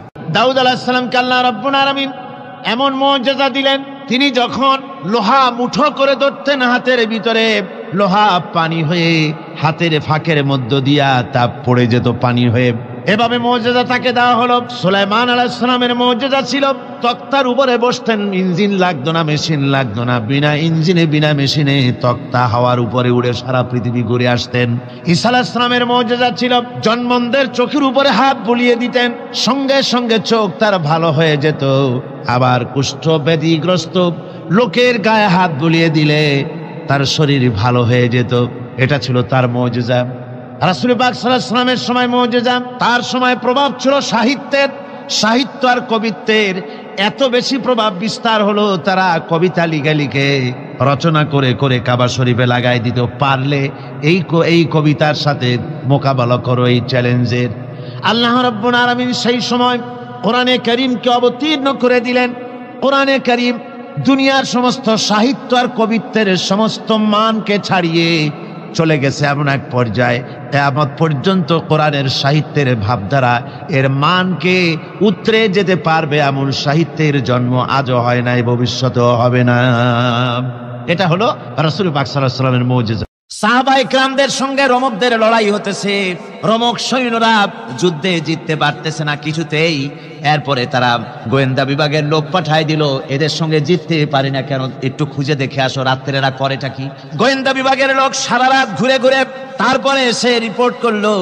এরপরে এসে তাদের প্রধানের কাছে রিপোর্ট করলো, আমরা যার কাছে গিয়েছিলাম দেখে এলাম হুম বিল্লাইলি রাহবানুন ওয়া বিন্নাহারি ফুরসানুন, আমরা দেখে এলাম যাদেরকে দিনের বেলায় প্রচন্ড শক্তিশালী বীর যোদ্ধা রূপে যাকে যুদ্ধ করতে দেখেছি ময়দানে, রাতের বেলায় দেখলাম গিয়া একেবারে নিতান্ত ফকিরের মতো কেউ তো সেজদায় পড়ে কাঁদতেছে, কেউ আবার তেলাওয়াত করতেছে, চোখ দিয়া পানি পড়তেছে, আবার কেউ নামাজ পড়তেছে, আবার কেউ হাত তুলে রেখেছে তাদের প্রভুর দরবারে, চোখের পানিতে তাদের চোখ বুক ভেসে যেতেছে।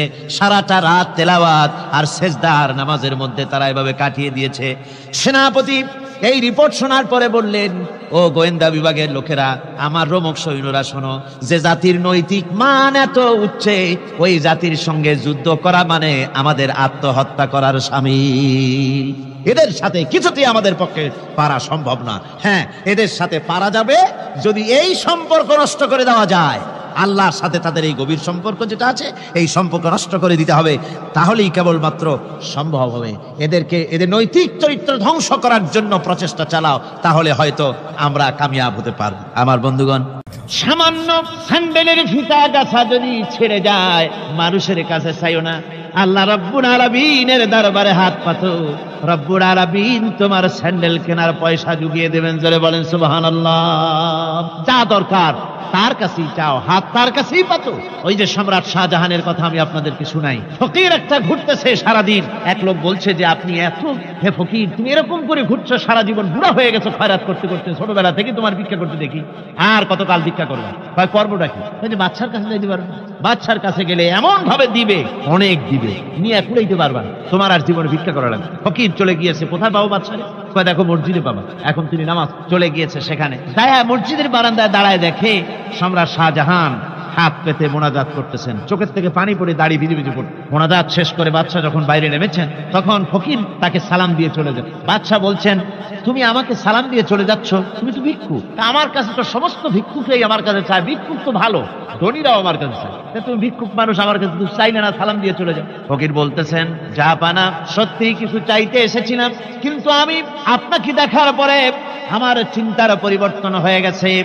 আমি তাকিয়ে তাকিয়ে দেখলাম মসজিদের ভেতরে আমি চাইতে এসেছি দিল্লির সম্রাট শাহজাহানের কাছে। যেই সম্রাট, দিল্লির সম্রাট যার কাছে আমি চাইতে এসেছি, আমি তো দাঁড়ায় আছি, কান্দি না, কিন্তু আমি দেখতেছি যার কাছে আমি চাইতে এসেছি তিনি যেন আবার কোন সম্রাটের কাছে আমার চাইতেও দারুণ ভিক্ষুকের মতো হয়ে চোখের পানি ফেলে ভিক্ষা চাইতেছে।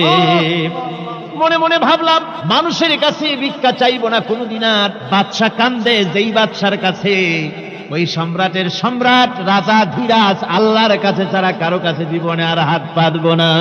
হযরত আবু হুরায়রা রাদিয়াল্লাহু তাআলা আনহু একবার রাসূল করিম সাল্লাল্লাহু আলাইহি ওয়াসাল্লামের দরবারে কাঁদতেছিলেন। হুজুর জিজ্ঞেস করলেন, আবু হুরায়রা তুমি কাঁদো কেন? হযরত আবু হুরায়রা বলেন, হুজুর আমার মা আমাকে মেরেছে, আমি সেই জন্য কাঁদতেছি। হুজুর বলেন, মা তোমাকে মারলো কেন? কোনো বেয়াদবি করেছো নাকি? তিনি বললেন, না কোনো বেয়াদবি করি নাই, তবে মারলো কেন? হযরত আবু হুরায়রা বলেন, হুজুর আমার মা হচ্ছেন মুশরিকা, আমার মা কাফের। আমি অনেক রাত হয়েছিল বাড়ি ফিরতে, আমার মা জিজ্ঞেস করলো, এত রাত কোথায় ছিলি? আমি বললাম, মা তামাম পৃথিবী যে কদম মোবারক চুমতে পারলে নিজেকে ধন্য মনে করে, আমি সেই রাসূলের দরবারে ছিলাম, আসতে দেরি হয়ে গেছে। ইয়া রাসূলুল্লাহ, আপনার নাম শোনা মাত্র আমার মায়ের গায়ে আগুন জ্বলে গেল। সহ্য করতে না পেরে আমাকে মায়ের আরম্ভ করে দিল। বলল, আবু হুরায়রা, হয় আমার বাড়ি ছাড়বি, না হয় মুহাম্মদ সাল্লাল্লাহু আলাইহি ওয়াসাল্লামের ঘর ছাড়বি, কোনটা করবি কর। আমি বললাম, মা তোমার গায়ে যত শক্তি আছে সমস্ত শক্তি দিয়ে তুমি আমাকে প্রহার করো, আমি তোমার বাড়িটা শুদ্ধা তামাম দুনিয়া ছেড়ে দিতে পারি, কিন্তু রাসূল পাক সাল্লাল্লাহু আলাইহি সাল্লামের কদম মোবারক ছাড়তে পারি না। ভাইরা আমার, হযরতে আবু হুরায়রা কাঁদতেছেন। আল্লাহর নবী বলেন, তুমি কাঁদো কেন? তোমার মা তোমাকে মেরেছেন, আমি এখানে কি করব? এখানে তো আমি কোনো দখল আন্দাজ করতে পারি না, আমি কি করতে পারি? এখানে ইন্টারফেয়ার তো আমি করতে পারি না, মা তোমারে মেরেছে।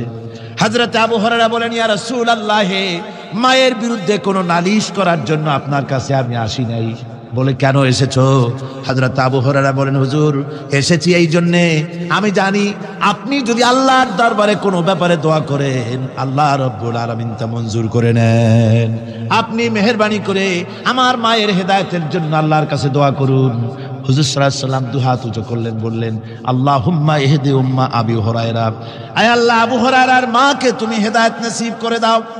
এই দোয়া রাসূল করতেছেন। হুজুরকে দোয়ার মধ্যে ফেলে রেখে আবু হুরায়রা দৌড় আরম্ভ করেছে বাড়ির দিকে। পেছন থেকে কয়েকজন সাহাবী তারা দৌড়ে গেল। আবু হুরায়রা দৌড়ায় কেন? এত ভদ্র মানুষ, কোনো সময় কারো সাথে রাগারাগি করে না, দৌড়ায় কেন? নিশ্চয়ই কোনো বিপদ বুঝি হয়ে গিয়েছে, পিছন থেকে জামা টেনে ধরেছে। কি হয়েছে, দৌড়াও কেন? হযরতে আবু হুরায়রা বলেন, আমার জামা ছেড়ে দাও, আমাকে দৌড়াতে দাও। আমি দৌড়াইয়া বাড়ি পৌঁছে গিয়ে দেখতে চাই, আমি আগে দৌড়ে বাড়িতে গেলাম না নবীজির দোয়া আমার আগে আমার বাড়ি পৌঁছে গেল। কোনটা হলো আমি সেটা দেখতে চাই। হযরত আবু হুরায়রা দৌড়াতে দৌড়াতে ঘরের কাছে গিয়ে নক করেছে। ভিতর থেকে আওয়াজ এলো, কে? কিছুক্ষণ পর মা আমার বেরোলেন, মাথার চুল দিয়া পানি পড়তেছে, বুড়া মানুষ। মা আমার কাছে এসে বলল, বাবা, তোমাকে মারার পর আমি বড় অনুতপ্ত হয়েছি, মনে মনে অনুশোচনা করেছি, আরে আমার ছেলে তো কোনো খারাপ জায়গায় যায় নাই, কোনো খারাপ মানুষের কাছে যায় নাই, মারলাম কেন? বড় অনুতপ্ত হয়ে গেছি আমি। এই অনুশোচনা করে আমি এই মাত্র গোসল করেছি, আমাকে নিয়ে চলো তুমি বিশ্ব নবী রাসূলুল্লাহর দরবারে। আমার ভাইরা, রাসূল পাক সাল্লাল্লাহু আলাইহি ওয়াসাল্লাম, আল্লাহর নবী এমন এক মহান সত্তা ছিলেন যে তিনি দোয়া আল্লাহর দরবারে হাত উঁচু করতে দেরি আছে, কিন্তু দোয়া কবুল হতে দেরি নাই। কুতুবে সুবহানী শেখ মুহিউদ্দিন আব্দুল কাদের জিলানী রাহমাতুল্লাহ আলাইহি তিনি বলেছেন, মুনাজাত করতে গিয়ে আবেগে বলেছেন, রব্বুল আলামিন, তুমি যদি দয়া করে আমাকে জান্নাত দাও, আর তোমাকে যদি আমি না পাই, তুমি যদি আমার সঙ্গে দেখা না করো, আমারে যদি কথা না বলো, তাহলে এই জান্নাত আমার কোনো লাভ নাই। আর আমাকে যদি জাহান্নাম দিয়ে দাও, আর মাঝে মধ্যে তুমি যদি জিজ্ঞাসা করো মহিউদ্দিন কেমন আছো, তাহলে এই জাহান্নাম আমার জন্য বেহেশত হয়ে যাবে। আয় আল্লাহ, আমি শুধু তোমারই চাই। আল্লাহর নবী বললেন, মহিলা, তুমি অপরাধ করেছো, কিন্তু তোমার গর্ভস্থিত সন্তান তো কোনো অপরাধ করে নাই, সুতরাং তোমার উপরে শরীয়তের হদ জারি করা যাবে না, ডেলিভারি হোক, তারপরে বিচার হলো। মহিলা চলে গেল আফসোস করতে করতে যে আমার বিচার হলো না, যদি এর মধ্যে আমি মরে যাই তাহলে জেনা করেছি, দুনিয়ার শাস্তি তো সহজ, পাথর মেরে উড়িয়ে দেবে, সঙ্গে সার করবে, এটা তো সহজ, কিন্তু কিয়ামতের ওই কঠিন জাহান্নামের আগুনে জ্বলতে পারবো না। মহিলাটি সন্তান ডেলিভারির পরে মহিলা চলে এসেছে রাসূলের কাছে, হুজুর, এই সে আমার বাচ্চা ডেলিভারি হয়েছে, আপনি মেহেরবানি করে আমার উপরে হদ জারি করেন, শাস্তি দেন। আল্লাহ নবী বলেন, মহিলা, তুমি অপরাধ করেছো, কিন্তু তোমার সন্তানের হক আছে, তোমার বুকের দুধ 2.5 বছর পর্যন্ত সে পান করবে, আমি তার হক নষ্ট করতে পারি না। মহিলা আবার চলে গেল কাঁদতে কাঁদতে, যদি এর মধ্যে মরে যায়, 2.5 বছর যেতে পারে নাই, তার আগেই মহিলা ওই বাচ্চাটাকে কোলে নিয়ে হাতে একটা রুটি দিয়া হুজুরের কাছে আসছে। কত পেরেশানি দেখেন। মহিলা এসে বলেন, ইয়া রাসূলুল্লাহ, আমার এই বাচ্চা এখন দুধ ছেড়ে দিয়েছে, সে রুটি খাইতে পারে, হুজুর আর দেরি করবেন না, এই শাস্তি না নিয়ে যদি মরে যায়, জাহান্নামের কঠিন আযাব আমি ভোগ করতে পারবো না। আল্লাহর নবী ওই মহিলাকে অর্ডার দিয়া দিলেন, একে বুক পর্যন্ত মাটির মধ্যে গেড়ে দিয়া চতুর্দিক থেকে পাথর নিক্ষেপ করো। মহিলাকে নিয়ে পাতাকে বুক পর্যন্ত মাটির ভিতরে গেড়ে দিয়া চতুর্দিক থেকে যখন পাথর নিক্ষেপ করা হচ্ছিল, রক্ত ছিটে এসে একজন সাহাবীর গায়ে পড়ায়, সাহাবী মহিলাকে ভৎসনা করলেন। আল্লাহর নবী বললেন, শুনতে পেরে নবীজি বললেন, ও সাহাবী, ভৎসনা করো না, বরং এই মহিলার তওবা আল্লাহ রাব্বুল আলামিন এমন ভাবে কবুল করেছেন, যদি সে তওবা দুনিয়ার সব মানুষকে ভাগ করে দেওয়া যায়, তাহলে সমানভাবে ভাগ করে দেওয়া যাবে। 60,000 সৈন্য তাদের অশ্ব নিয়ে, তাদের উষ্ট্র নিয়ে, তাদের মালপত্র নিয়ে, জাহাজের সামান নিয়ে শ্রাবণের খরস্রোতা নদী উত্তাল তরঙ্গমালায় ভরা নদীর উপর থেকে এই সাহাবীরা পাড়ি দিয়ে ওপার চলে গেলেন। ওপার যাওয়ার পরে হযরতে সাদ বলছেন, তোমাদের কেউ কি হারায় গেছে নাকি? সবাই এদিক ওদিক তাকায় খোঁজ করে বলল, মানুষ তো দূরের কথা, একটা উটও আর ঘোড়াও একটাও হারায় যায় নাই। একজন বলল, আমার একটা পেয়ালা, যে পেয়ালা আমি পানি পান করতাম, সেই পেয়ালাটা তুফানে ছিটকে কোথায় চলে গেছে, ওইটা হারায় গেছে। হযরতে সাদ বলেন, মুজাহিদের কোন জিনিস দরিয়া নিতে পারে না, অবশ্যই তা ফেরত আসবে। এই কথা তিনি বলতেছিলেন, হঠাৎ করে দরিয়ার কিনারে একটা আওয়াজ হলো, দেখা গেল তুফানের ভিতরে সেই হারানো বাটিটা তাদের মধ্যে ফিরে এসেছে। আল্লাহু আকবার। মুজাহিদদেরকে সাহায্য করেন স্বয়ং আল্লাহ রাব্বুল আলামিন। আফ্রিকার জঙ্গলের কাছে ভিন্ন ইতিহাস, জঙ্গলের কাছেই মুসলমানদেরকে থাকতে দেওয়া হয়েছে। মনে করা হয়েছিল জঙ্গলের সমস্ত হিংস্র প্রাণীরা এই মুসলমানদের শেষ করে দেবে, যুদ্ধ করা লাগবে না। হযরতে সাদ সে অবস্থা বুঝতে পারলেন, তিনি একটা মঞ্চ তৈরি করলেন। সেই মঞ্চের উপরে দাঁড়ায় জঙ্গলের প্রাণীদের দিকে লক্ষ্য করে তিনি নোটিশ জারি করে দিলেন, বললেন, ইয়া আইয়াতুহাল হাশারাত ওয়াস সিবাউ নাহনু আসহাবু রাসূলুল্লাহ সাল্লাল্লাহু আলাইহি ওয়াসাল্লাম। হে জঙ্গলের হিংস্র প্রাণীরা, আমরা আল্লাহ রাসূলের সাহাবী, ফাইন্না নাজিলুনা ফামান ওয়াজাদনা বাদাহু কাতালনাহু। আমরা রাসূলের সাহাবী, এইখানে আল্লাহর দ্বীনকে কায়েম করার জন্য আমরা এসেছি, আল্লাহর কলেমার আওয়াজ নিয়ে আমরা এখানে রাত কাটাবো। সুতরাং এই জঙ্গলের ভিতরে হিংস্র প্রাণী যত আছো সব আমাদের এই জায়গা ছেড়ে অন্যত্র চলে যাও। আফ্রিকার জঙ্গলি মানুষেরা চিন্তা করলো, মানুষের কথা কি জঙ্গলি প্রাণীতে শোনে নাকি, পাগলে কয় কি? তারা তাকায় তাকায় দেখলো, হযরতে সাদের এই ঘোষণার পরে বাঘের কাতারে বাঘ, সিংহের কাতারে সিংহ, সাপের কাতারে সাপ, যার যার ডিম আর বাচ্চাগুলি মুখে কামড়ায়া সাহাবীদের এলাকা ছেড়ে দিয়ে তারা অন্যত্র চলে গেল। আমার মুসলমান ভাইরা, এই ছিল মুসলমানদের ইতিহাস। দ্বীন প্রতিষ্ঠা করার কাজে মুসলমান এগোলে আল্লাহই মদত করেন। কে মদত করেন? হযরতে মূসা আলাইহিস সালাম ফেরাউনের কাছে গেলেন আর দাওয়াত দিলেন, ফেরাউন পড়ে নাও, লা ইলাহা ইল্লাল্লাহ। একটি কথা আপনাদের মনে রাখতে হবে, দুনিয়ার কোন ফেরাউন, কোন নমরুদ, কোন সাদ্দাত, কোন হামান কেউ বলে নাই যে আমি আল্লাহ, আমি রাজ্জাক, আমি খালেক, আমি পৃথিবীর সৃষ্টি করেছি। কথা কেউ বলেছে? কেউ বলে নাই। কি বলেছে তারা? ফেরাউন বলেছে, মা আলিমতু লাকুম মিন ইলাহিন গায়রি, আমি তো জানি না আমি ছাড়া আরো কোনো ইলাহ আছে, এ কথা আমার জানা নাই। সুতরাং আমি হচ্ছি ইলাহ, আর তুমি বলছো লা ইলাহা। তার মানে হচ্ছে ওই সময় পয়গম্বরেরা, আল্লাহর নবীর সাহাবীরা, তারা জানতেন যে আমরা কিসের দাওয়াত দেই, আর যারা শুনতো তারাও বুঝতো কিসের দাওয়াত শুনতেছি। আজ আমার দেশে একই কালেমার দাওয়াত দেওয়া হয়, কিন্তু মানুষেরা বুঝতে পারে না কি শুনতেছি। ভাষা জানার ব্যাপারে, বোঝার ব্যাপারে হলো আসল বিষয়। এটা বুঝাতে গিয়ে আমি মাঝে মধ্যে একটা দৃষ্টান্ত দেই এভাবে। একজনের একটা রেশনের দোকান ছিল, সেই দোকানে তার একটা ময়না পাখি ছিল। আর ময়না পাখিকে কথা শেখানো যায় সেটা তো আপনারা জানেন। জি, ময়নাকে শিখায়েছে যে লাইন করুন, এক এক করে আসুন। ময়না এই কথা শিখেছে। সকালবেলায় যখন রেশনের দোকানে ভিড় পড়ে গেছে, তখন ওই পাখি খাঁচার মধ্যে বসে বলছে, লাইন করুন, এক এক করে আসুন। একদিন খাঁচার দরজা খোলা পেয়ে পাখি উড়ে গিয়ে গাছের ডালে বসেছে। আশেপাশে যত পাখি ছিল তারা চিন্তা করলো, এই রকমের পাখি তো কখনো দেখি নেই। ময়না তো দেখতে কাকের মতো না, শালিকের মতো না, দেখতে একটা ভিন্ন রকম। ওরা এসে চতুর্দিক থেকে এই নবান্ত, এই যে নতুন এসেছে, ওরে ঠোকরানো শুরু করেছে চতুর্দিক থেকে। ঠোকরানি খেয়ে ময়না বলতেছে, লাইন করুন, এক এক করে আসুন। এখন ময়না তো বোঝে না যে কি বলতেছি, আর যে পাখিরা ঠোকরাচ্ছে তারাও তো বোঝে না যে কি শুনতেছি। ময়না যদি বুঝতো যে আমি কি বলি, সবাই মিলে ঠোকরায়, তাই জান বাঁচে না। লাইন করে ঠোকরাইনি তো কলজে যাবে, সব ঠোঁটে ঠোঁটে চলে আর বুঝে নাই। আমাদের অবস্থা তাই হয়েছে। যখন হযরতে মূসা আলাইহিস সালাম দিলেন, ফেরাউন বলল, আমি তো জানি না যে আমি ছাড়া আরো কোন ইলাহ আছে, আইনদাতা তো আমি, তুমি নতুন কোথা থেকে আইনদাতা নিয়ে আসছো? ফেরাউন বলছে, দেখো, আমারে বাদ দিয়া যদি অন্য কাউকে ইলাহ বলে তুমি মানো, আর সেই শিক্ষা যদি যে জাতিকে দাও, তাহলে আমি তোমাকে ধরে লাআজআলান্নাকা মিনাল মাসজুনিন, আমি তোমাকে কারারুদ্ধ করব, আমি তোমাকে জেলখানায় ঢুকিয়ে দেব। রাষ্ট্রশক্তি প্রথম বাধা দিল কারা? বলেন সবাই। সেই বাধা কি ওখানে শেষ হয়েছে না এখনো আছে? আছে কিনা জোরে বলেন। আমি তোমাকে জেলখানায় ঢুকাবো। হযরত মুসা আলাইহিস সালাম বলেন ফেরাউনের জেলের ভয় আমি করি না, আমার কি জেলের ভয় দেখায়া লাভ নাই, আমি আল্লাহ পাকের পয়গম্বর। হযরত মুসা আলাইহিস সালাম, ফেরাউনের দলবল আছে, লোক লস্কর আছে, তার অস্ত্রের অভাব নাই। আল্লাহ রাব্বুল আলামিন মুসা আলাইহিস সালামের কাছে একটা অস্ত্র দিয়ে দিলেন। দিছিলেন কিনা? আল্লাহ পাক হযরত মুসা কি বলেছেন? ওয়া মা তিলকা বিয়ামিনিকা ইয়া মুসা, মুসা রে তোমার হাতে ওটা কি? মুসা আলাইহিস সালাম বললেন এটা লাঠি। আল্লাহ পাক বললেন ফেলে দাও লাঠি। লাঠি ফালায় দিলেন। কি হয়ে গেল? হিয়া হাইয়াতুন তাসআ, লাঠি হয়ে গেল।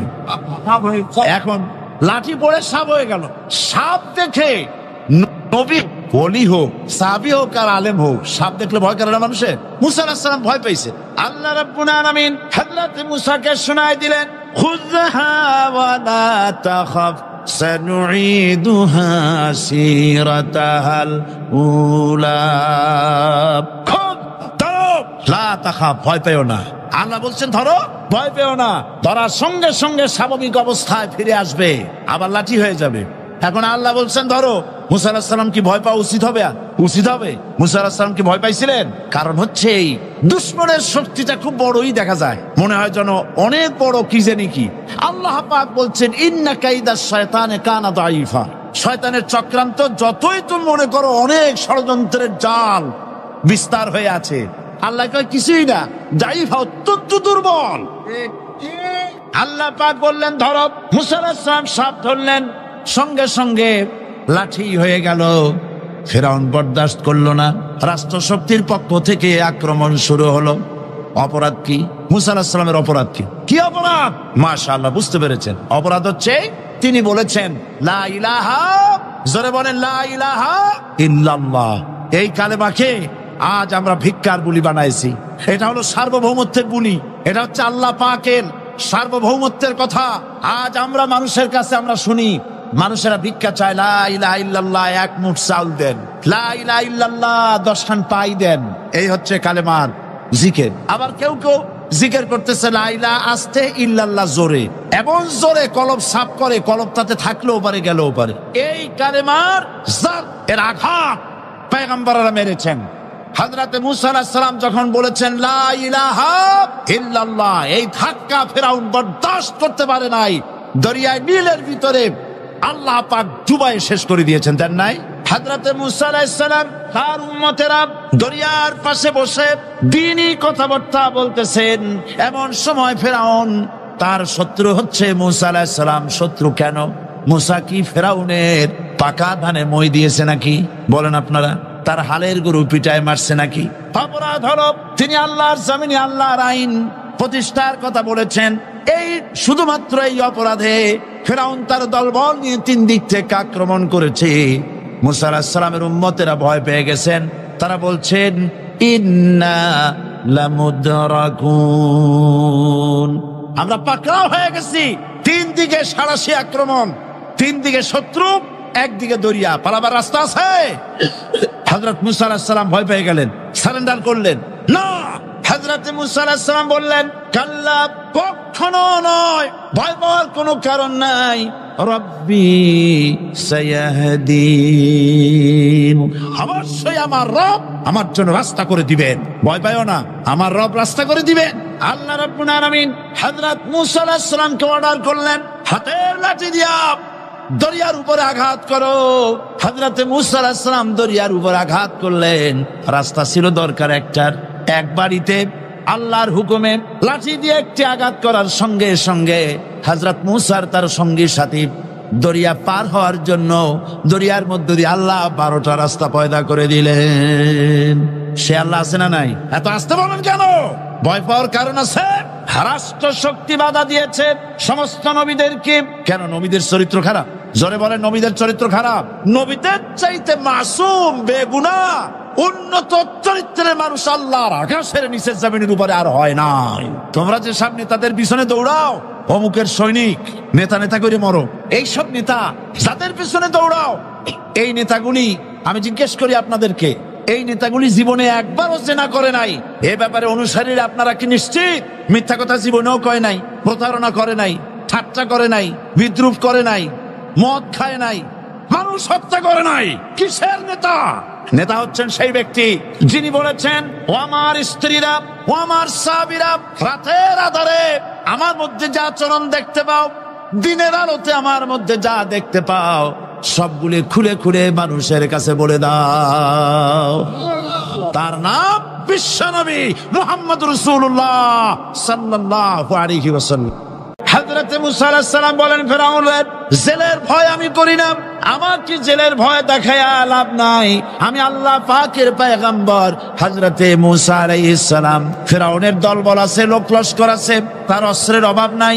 আল্লাহ রাব্বুল আলামিন মুসা আলাইহিস সালামের কাছে একটা অস্ত্র দিয়া দিলেন। দিছিলেন কিনা?